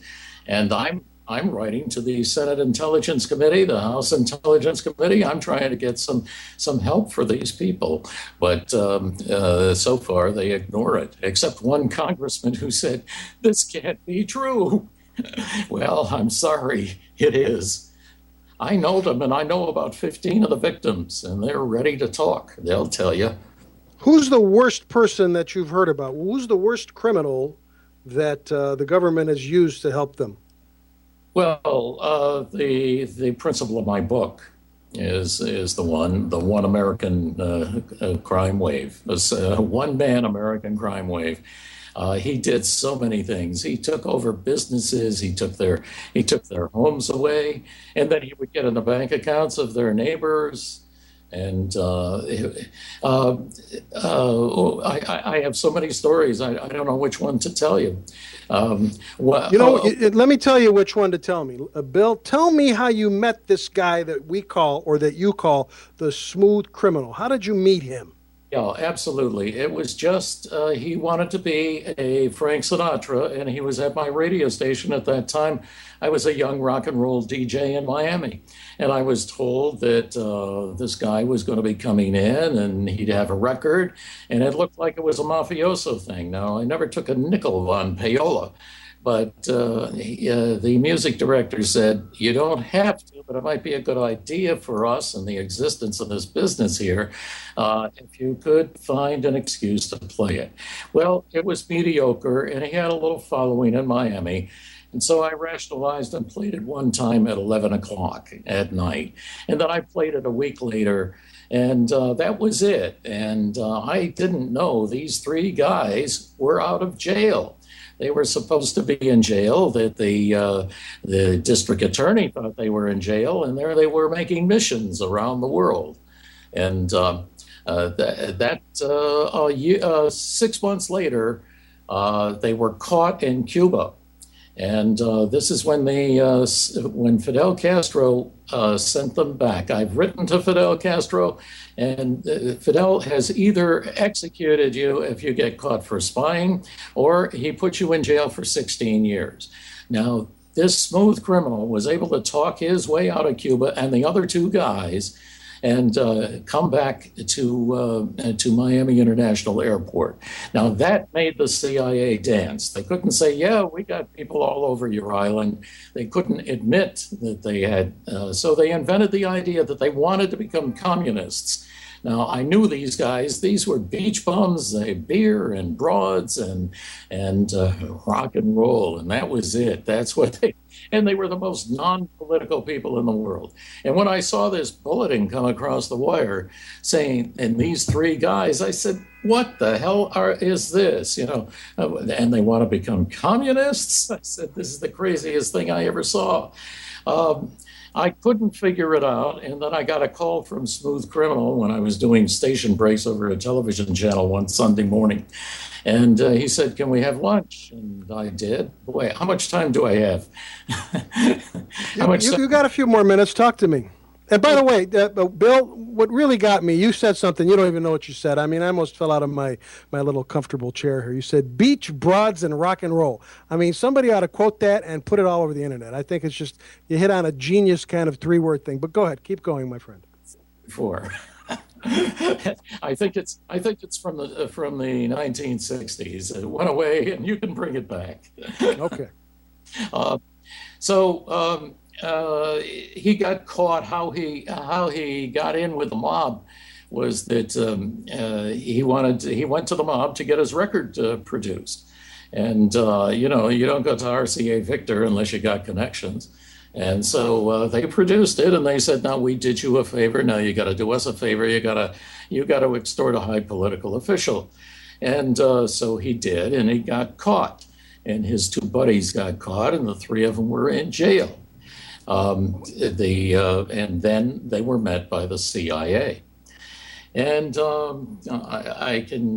I'll skip over that. So back to my story where I couldn't believe that these three guys, it was a major bulletin, and it was on the front page of the Miami Herald, about 6 inches high, kidnapping to Cuba. And I said, I can't believe it. And I was just puzzled about the story. I couldn't figure it out. And a few months later, I got a call at the station, and so I met with Dave Riley, as we call him. We're protecting the name of the family, but you can look it up on the internet, and you can trace this Supreme Court case if you care to. But we're protecting the family, which is a high, outstanding family. They just had a bad seed, and we met and into this Cuban restaurant, and there was nobody there but one guy over in the corner, like you'd see in a movie. He was definitely FBI or CIA, and he wanted to check me out. He was staring at me as I sat down with Smooth Criminal, and we were about 2 tables away. And he gets up, he folds up his paper and walks right by me and doesn't look at me at that point, but he was staring at me, it seemed like, for 2 minutes before that. And I asked Riley, I said, what was that all about? He says, they have to know who I'm with at all times. And I said, wow, I was just amazed. And he says, and they were going to eliminate you. Eliminate me, I said.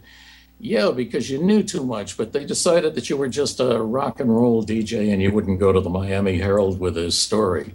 So they let you go. Well, I was beginning to get into news at that time. Little did they know that. But I'll tell you, that really scared me. I looked in the rearview mirror all the way home after that one.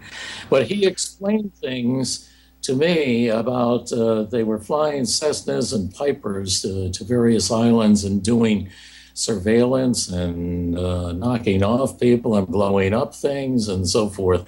And that this was going on. And there were about 10 little airplanes that were flying from a small airport south of Miami International. And that story is substantiated. You're asking me for some proof here. That story was substantiated 15 years later in a trial in Virginia. And people can look this up on their computer right now. I don't know if I can put this on the screen or not. Can you see this? No, I can't see, but just say it. If you could say it, well, people can pick up on that. Titled The Miami Herald, October 11th, 1980. It says, jury can't decide if he was a patriot or airplane hijacker.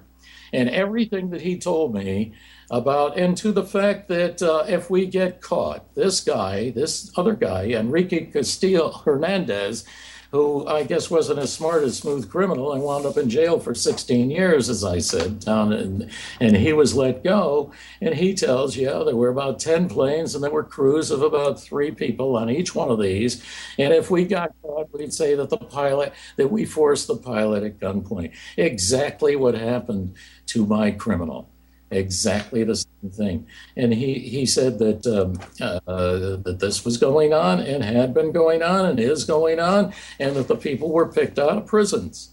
So, Bill, we only got about 2 minutes. I want to ask you, is this person that you write about in Smooth Criminal, a one-man crime wave, is he still alive, Smooth Criminal? I traced him. I didn't have time to do this until I left CBS. I traced him to 2007 West 76th Street in New York City. And we think that he's in witness protection. He likes to go in costumes, and he went and scared the living daylights out of one of the victims just a few months ago. And, Bill, I'm going to have to. Okay, that's interesting. A few months ago, he scared the daylights out of a witness. Ladies and gentlemen, if you want to know more about this, you want to delve into the possibility. And as our guest William Deane, former CBS producer, adamantly says is occurring about criminals being utilized, bad guys being utilized by the government, and worse yet, when they're done being utilized, they utilize us. They screw us over. If you want to find out more about it, look up his book, Smooth Criminal, a one-man crime wave, or go to ourmissingnews.com, and I'm sure you can get the book there. Bill, let me thank you for being my guest. It's really, you had my mind working, and my mind, I'm getting old. It needs to work. And further, I'm telling you, Bill, I will never forget you just for these 3 words. I mean, your topic area was interesting for good food for thought, but beach, broads, and rock and roll. I mean, you made my day, my friend. And thank you very much for being a guest. Thank you. Good questions. Okay. Next time around, ladies and gentlemen, you've got to stick around. We've got to find out. We're on a roll here with some unique stuff. If you want to find out how to train an attorney, like a circus elephant, kind of cool. Seriously, though, if you want to find out the proper way to utilize an attorney, get to know which ones are good for your needs and how to work with them, stick around, because that's what we're going to get into.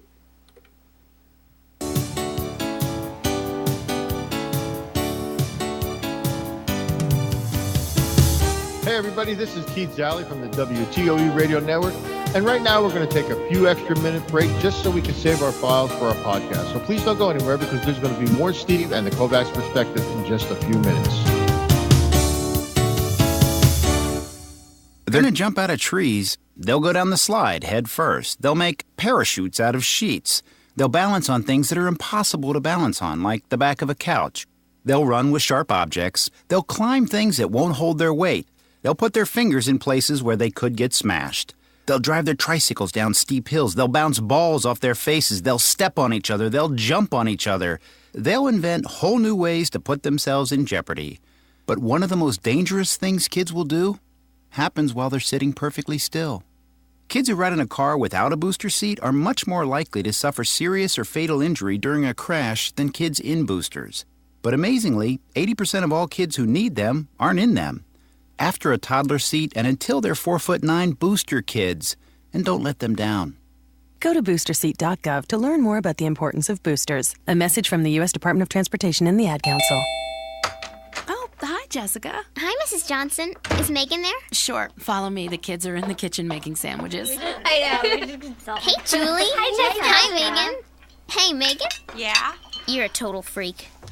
God, you're ugly. And dumb. Oh, and your makeup makes you look like a tramp. Oh my God. Tommy Morris told me you guys made out. Everybody knows. The whole school knows. He said your breath smelled like garbage, and he almost puked. He says you're the most desperate girl he knows. And that dress is totally hideous. You look like a big fat clown. Disgusting. Oh, and by the way, nice zit. If you wouldn't say it in person, why say it online? Delete cyberbullying. Don't write it, don't forward it. For more information, visit ncpc.org. A message from the U.S. Department of Justice, Crime Prevention Coalition of America, National Crime Prevention Council, and the Ad Council. Howdy! Thanks for coming to Big Bubba's. We got a mess of used cars. What can we do for you? We're looking for, something cute. Well, here's a beauty, a 99 model with a moonroof. As a bonus, we'll throw in a leaking gas tank. You could be driving and kaboom! Adds that zing of excitement. You got any other cars? Wouldn't it be great if you could be warned of life's risks? If you have diabetes, you can. There's a simple blood test called A1C that can help measure your risk of complications such as heart attack. Why is it important? Because 2 out of 3 people with diabetes die from a heart attack or stroke. If your A1C is above 7, your doctor can show you how to lower it. If you have diabetes, know your risk for heart attack. Know your A1C. Ask your doctor, or for more information, go to www.diabetesa1c.org or call 1-877-TEST-A1C. Brought to you by the American Diabetes Association, Juvenile Diabetes Research Foundation International, and the Ad Council.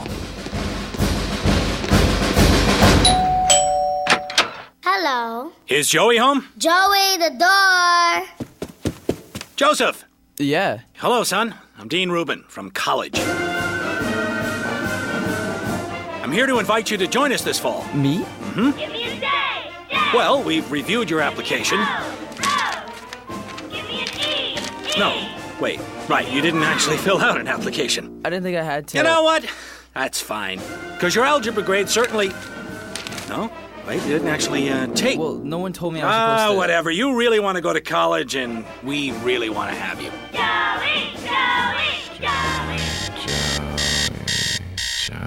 Joey, out of bed. Hey, wake up. You can't dream your way into college. There are actual steps you need to take. For all the steps, visit knowhowtogo.org. Brought to you by the American Council on Education, Lumina Foundation for Education, and the Ad Council.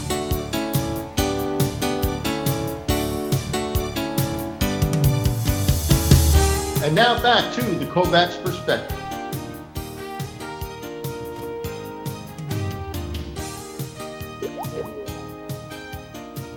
Welcome back, ladies and gentlemen. I'm Steve KOVACS. We're having some technical difficulties with our second guest. Our second guest was to be Ellen Hughes, and she's not an attorney, but she was a paralegal, a consultant and worked with over 200 attorneys. So she really knows her stuff. And some would say, well, how would a non-attorney be able to help us on picking an attorney? Well, I would argue almost that somebody that has dealt with attorneys, yet not be an attorney, that supervised them in a way, worked with them in a consulting fashion, did administrative duties, looked at case files for years and years would be a great guest for that.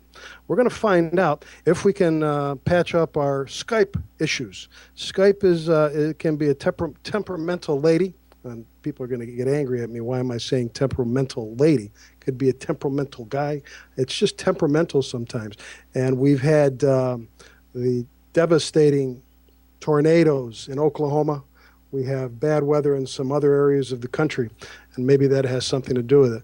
But we're going to give it our best for a few minutes, and if we can't find that person for you, we'll have her on another time. So stay with us, and we're going to do our best to find that for you. So stick around. We'll have some silence for a little bit.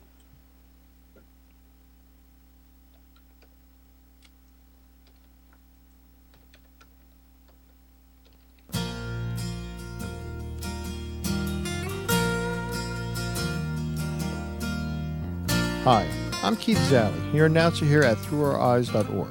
Thanks for tuning in to WTOE Radio's live broadcast.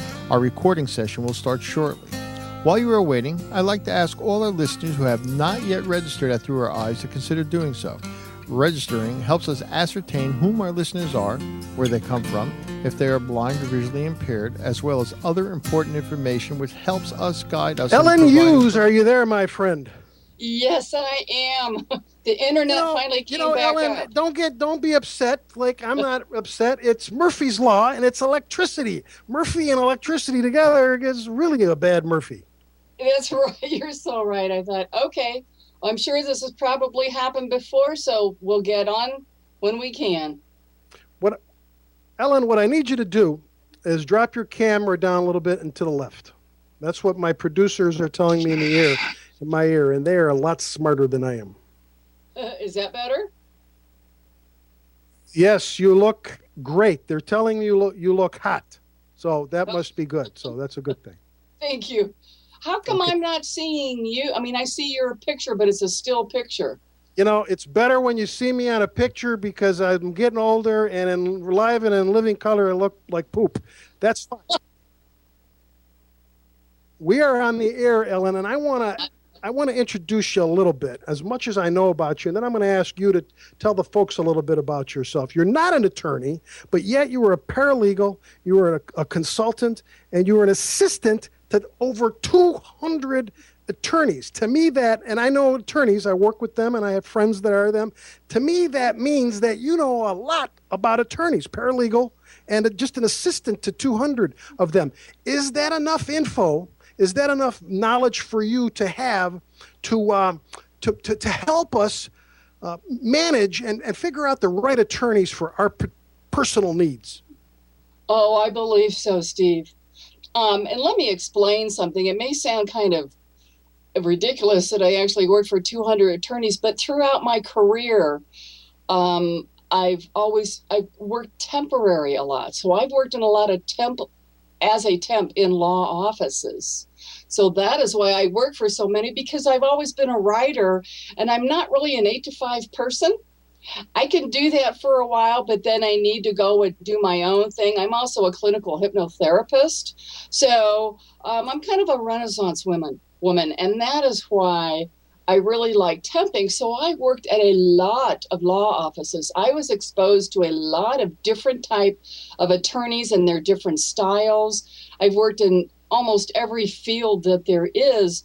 So I've got a really good lay of the land, so to speak, for lawyers and how they work with clients and how they work overall and their mindset. So yeah, I would say I'm really an expert on attorneys and how to help people find the right one for their particular need. Excellent. Let me stop you there. And I'm going to go to the title of your book because it's such a unique title, but I know roughly what it's about. So, but the folks don't. It is called, ladies and gentlemen, this whole book that she's going to help us about attorneys and how to pick them and how to train them, et cetera, how to get the right one for our needs. It's called Snakebit. Ellen Hughes, by the way, because we got interrupted by Murphy and Mr. Electricity. Ellen Hughes, the title of her book is Snakebit. Tell us why it's Snakebit and how that got you into attorneys. Well, in fact, I didn't know what the term snakebit meant until an attorney, in fact, it was an attorney from the city attorney's office in Denver, said to me, "There have been so many problems with your case, it's snakebit."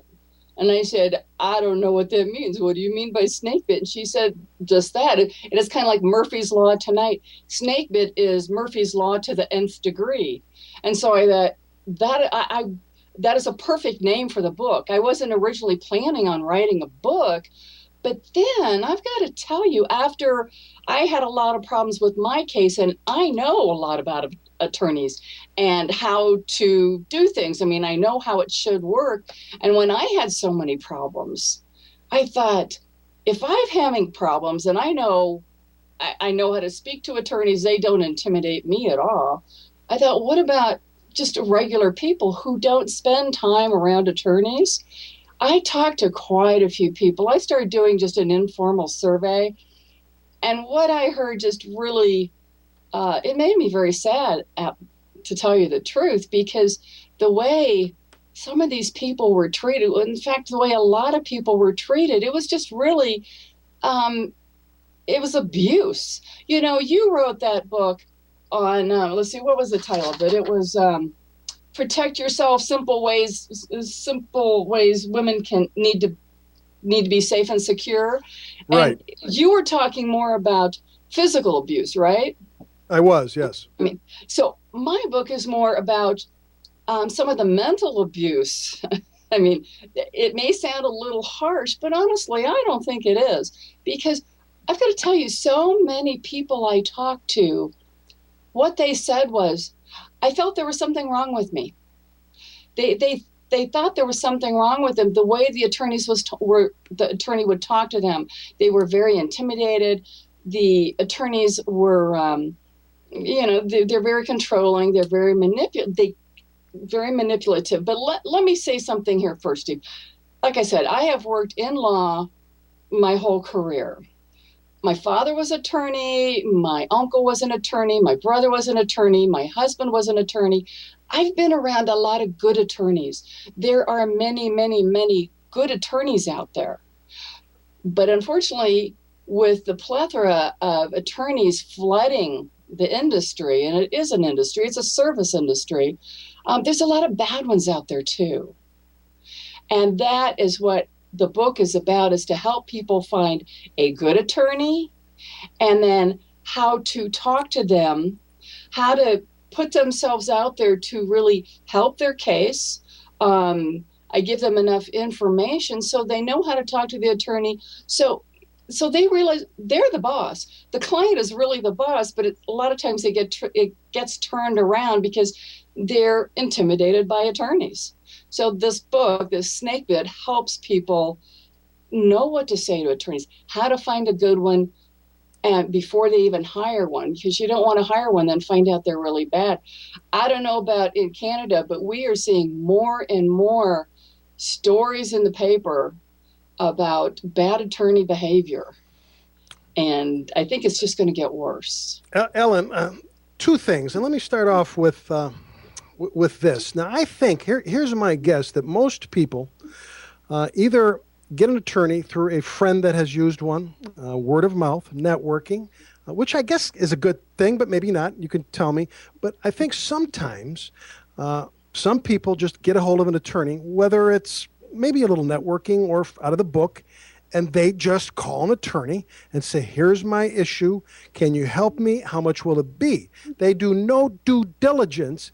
And my question here is should people do due diligence? Should they do research? Is what if someone is maybe lost when I use that term due diligence, should they do research? Should they look into that attorney, et cetera, et cetera? If so, tell me how.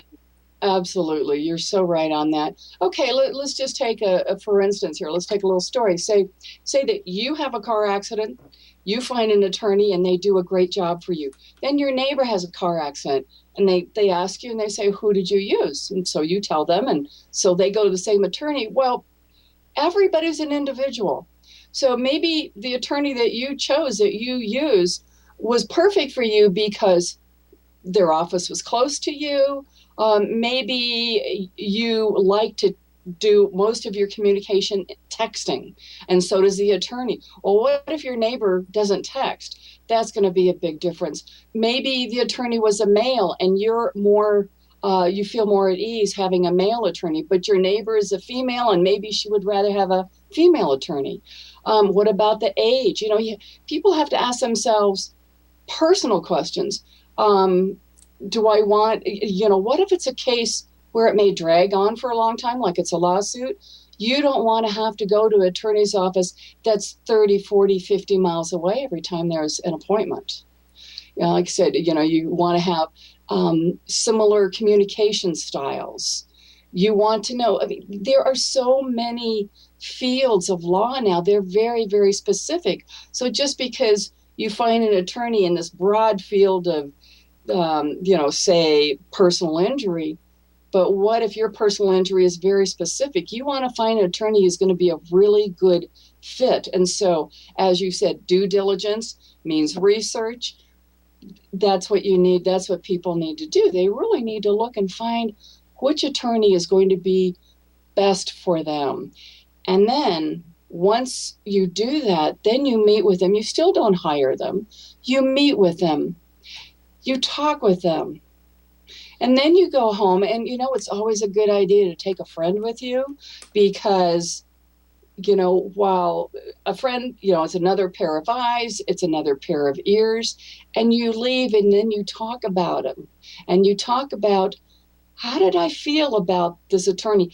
Did they talk over my head? Because if you get an attorney who can't speak plain English, always has to use legal jargon, that's not going to do you any good. Because bottom line is, the more involved, the more understanding you are of your case, it's going to be better for you. It's going to be better, bottom line.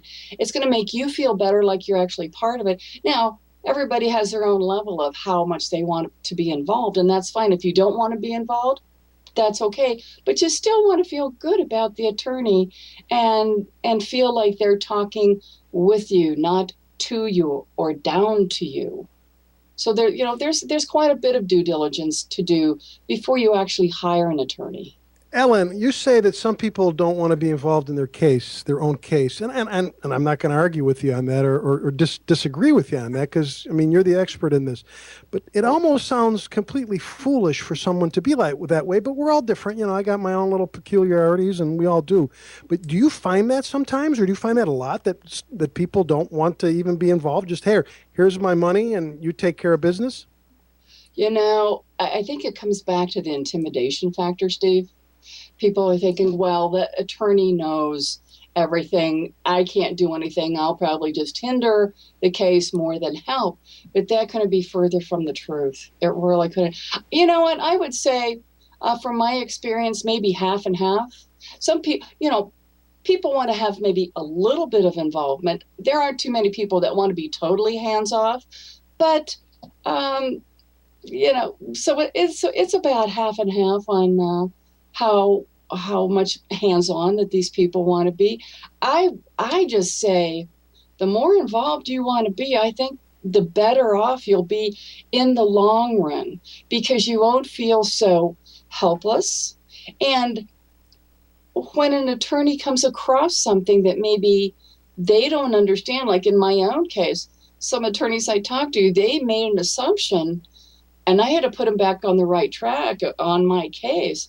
And so people need to listen. Like I said, it's also good to take along someone else, because especially if you're in a personal injury case and you're hurting, you're physically in pain, or maybe you're having to take pain medication, you may not be at the top of your game. So, I may have gotten off topic a little bit there, but No, you didn't. No, you didn't, because the topic people is everything we're talking about. Hey, I want to ask you something, because I know you talk a little bit about an attorney's waiting room.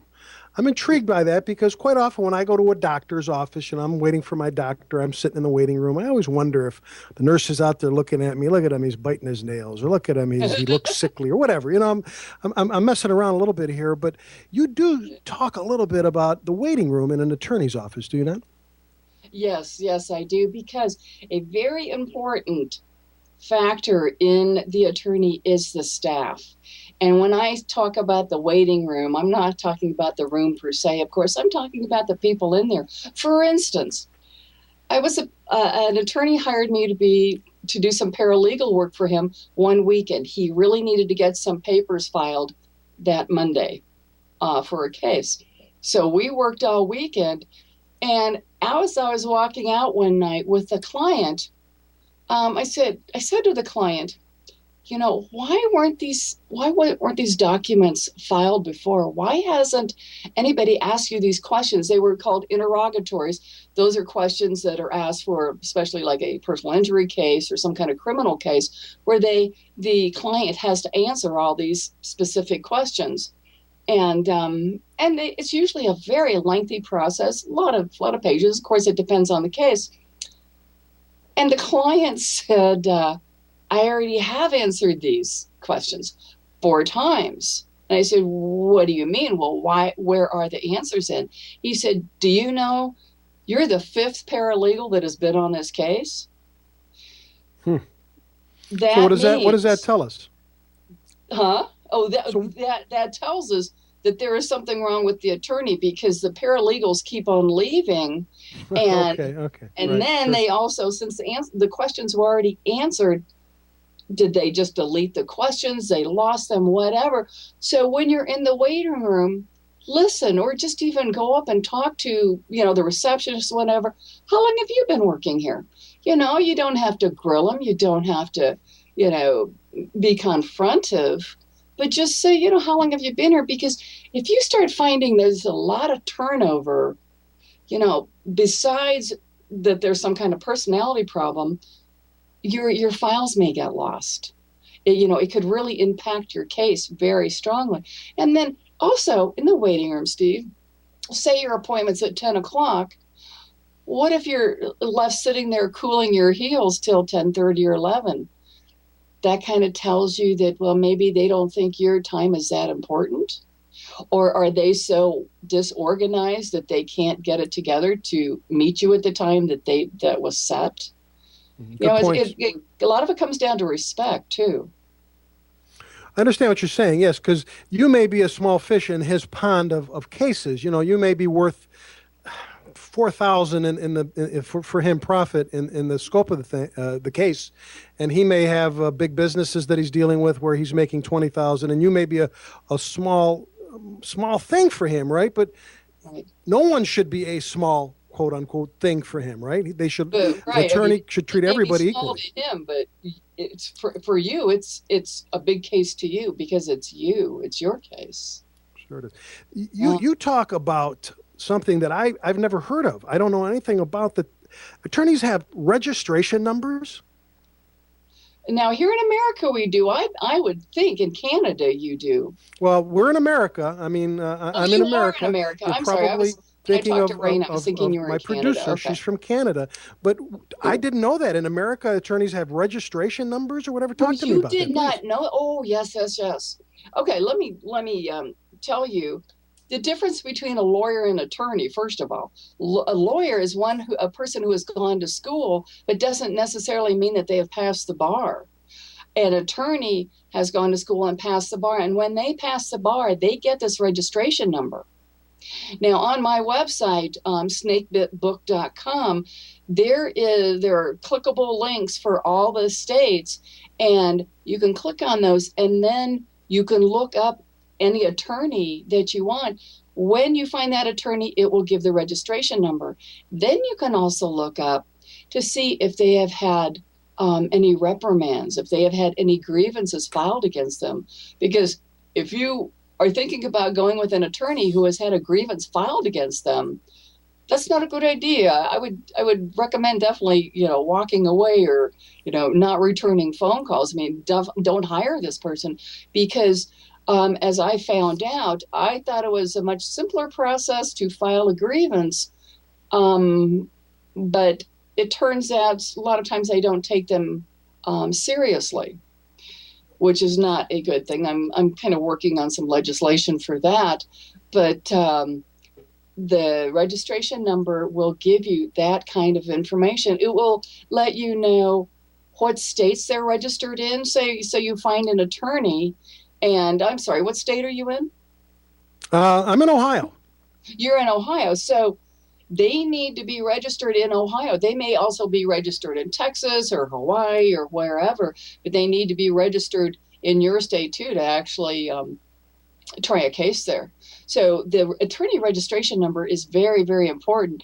It used to be the longer you had been an attorney, the longer you had been in the bar, the lower your number would be, but that doesn't hold any water anymore. But yeah, the registration number, attorney registration number, is very important for people to know. It's part of your due diligence. It's part of the research that should be done. And it's very simple to do. But then you, like I said, you want to take it a step further, find out if they have ever had a grievance filed against them. Because if someone went to that much trouble to file a grievance, that means there's trouble in River City there. Trouble in River City. Now, see, that was great advice about the registration. So anybody tuned in, I'll bet you 95% of the people that will view this, Ellen, as a podcaster now did know that about the registration. I did not, and I'm with attorneys a lot. I just never knew that you could look up information. So that's some good info. Again, we're talking to Ellen Hughes, and we got about 5 minutes or so left. Ellen Hughes, snakebitbook.com, snakebitbook.com.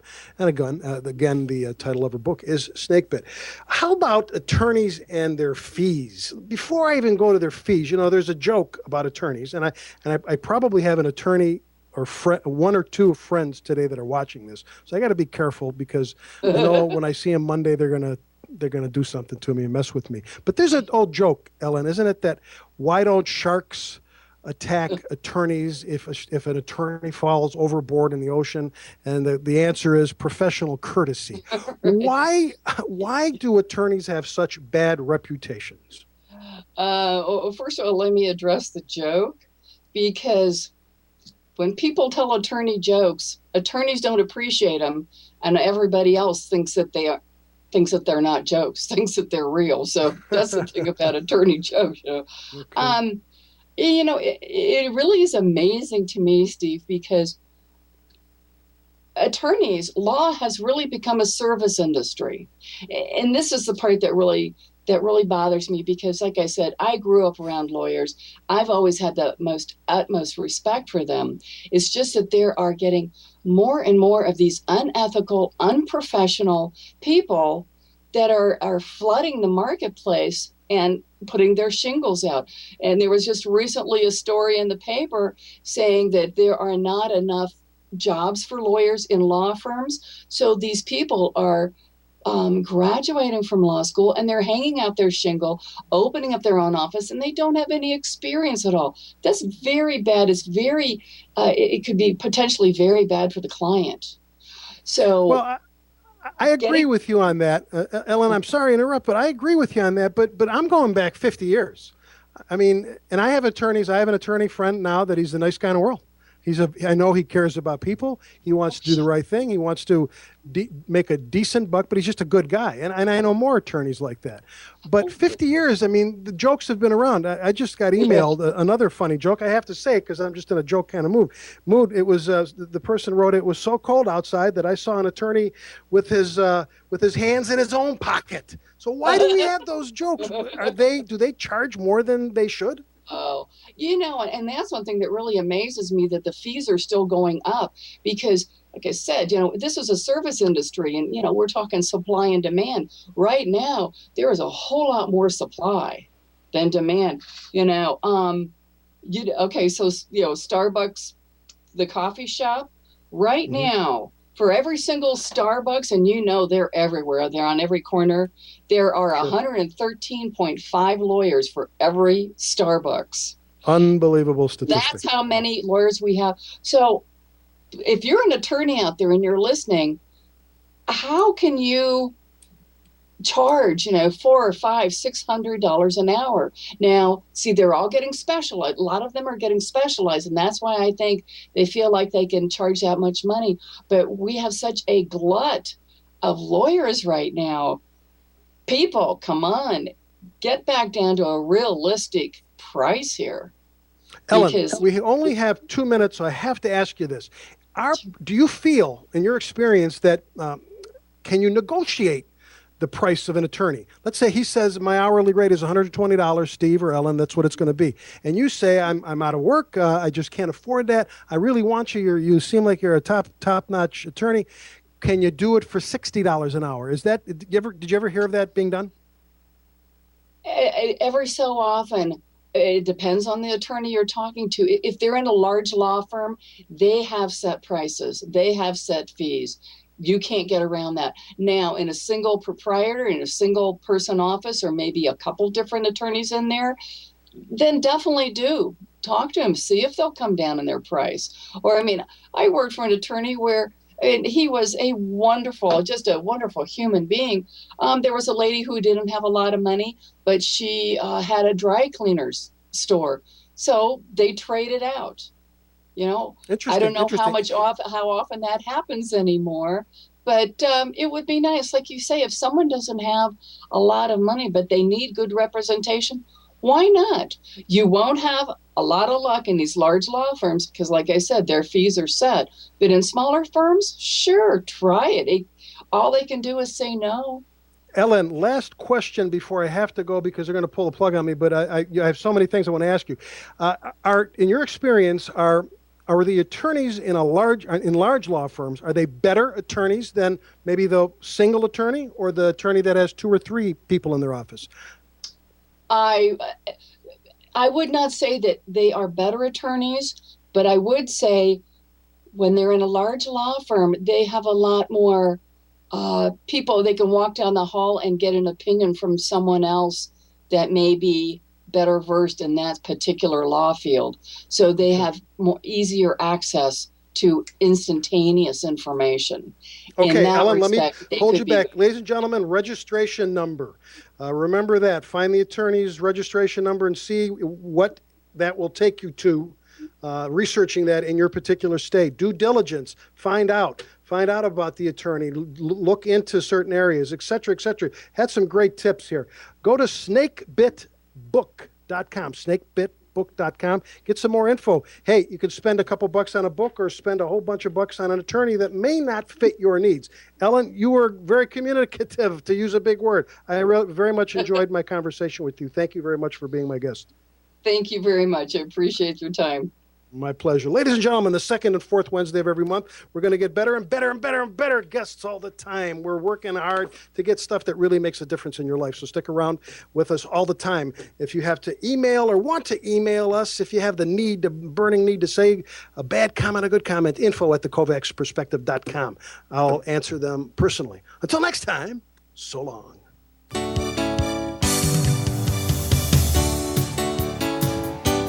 KOVACS Perspective is brought to you by the WTOE Radio Network at throughoureyes.org.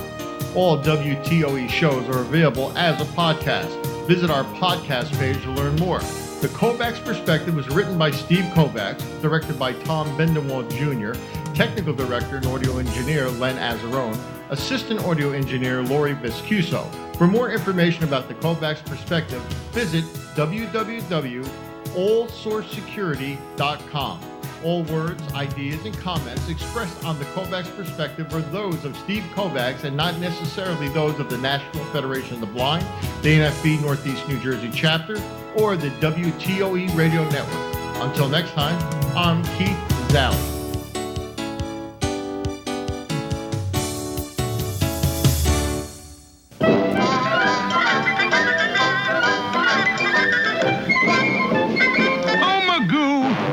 done it again.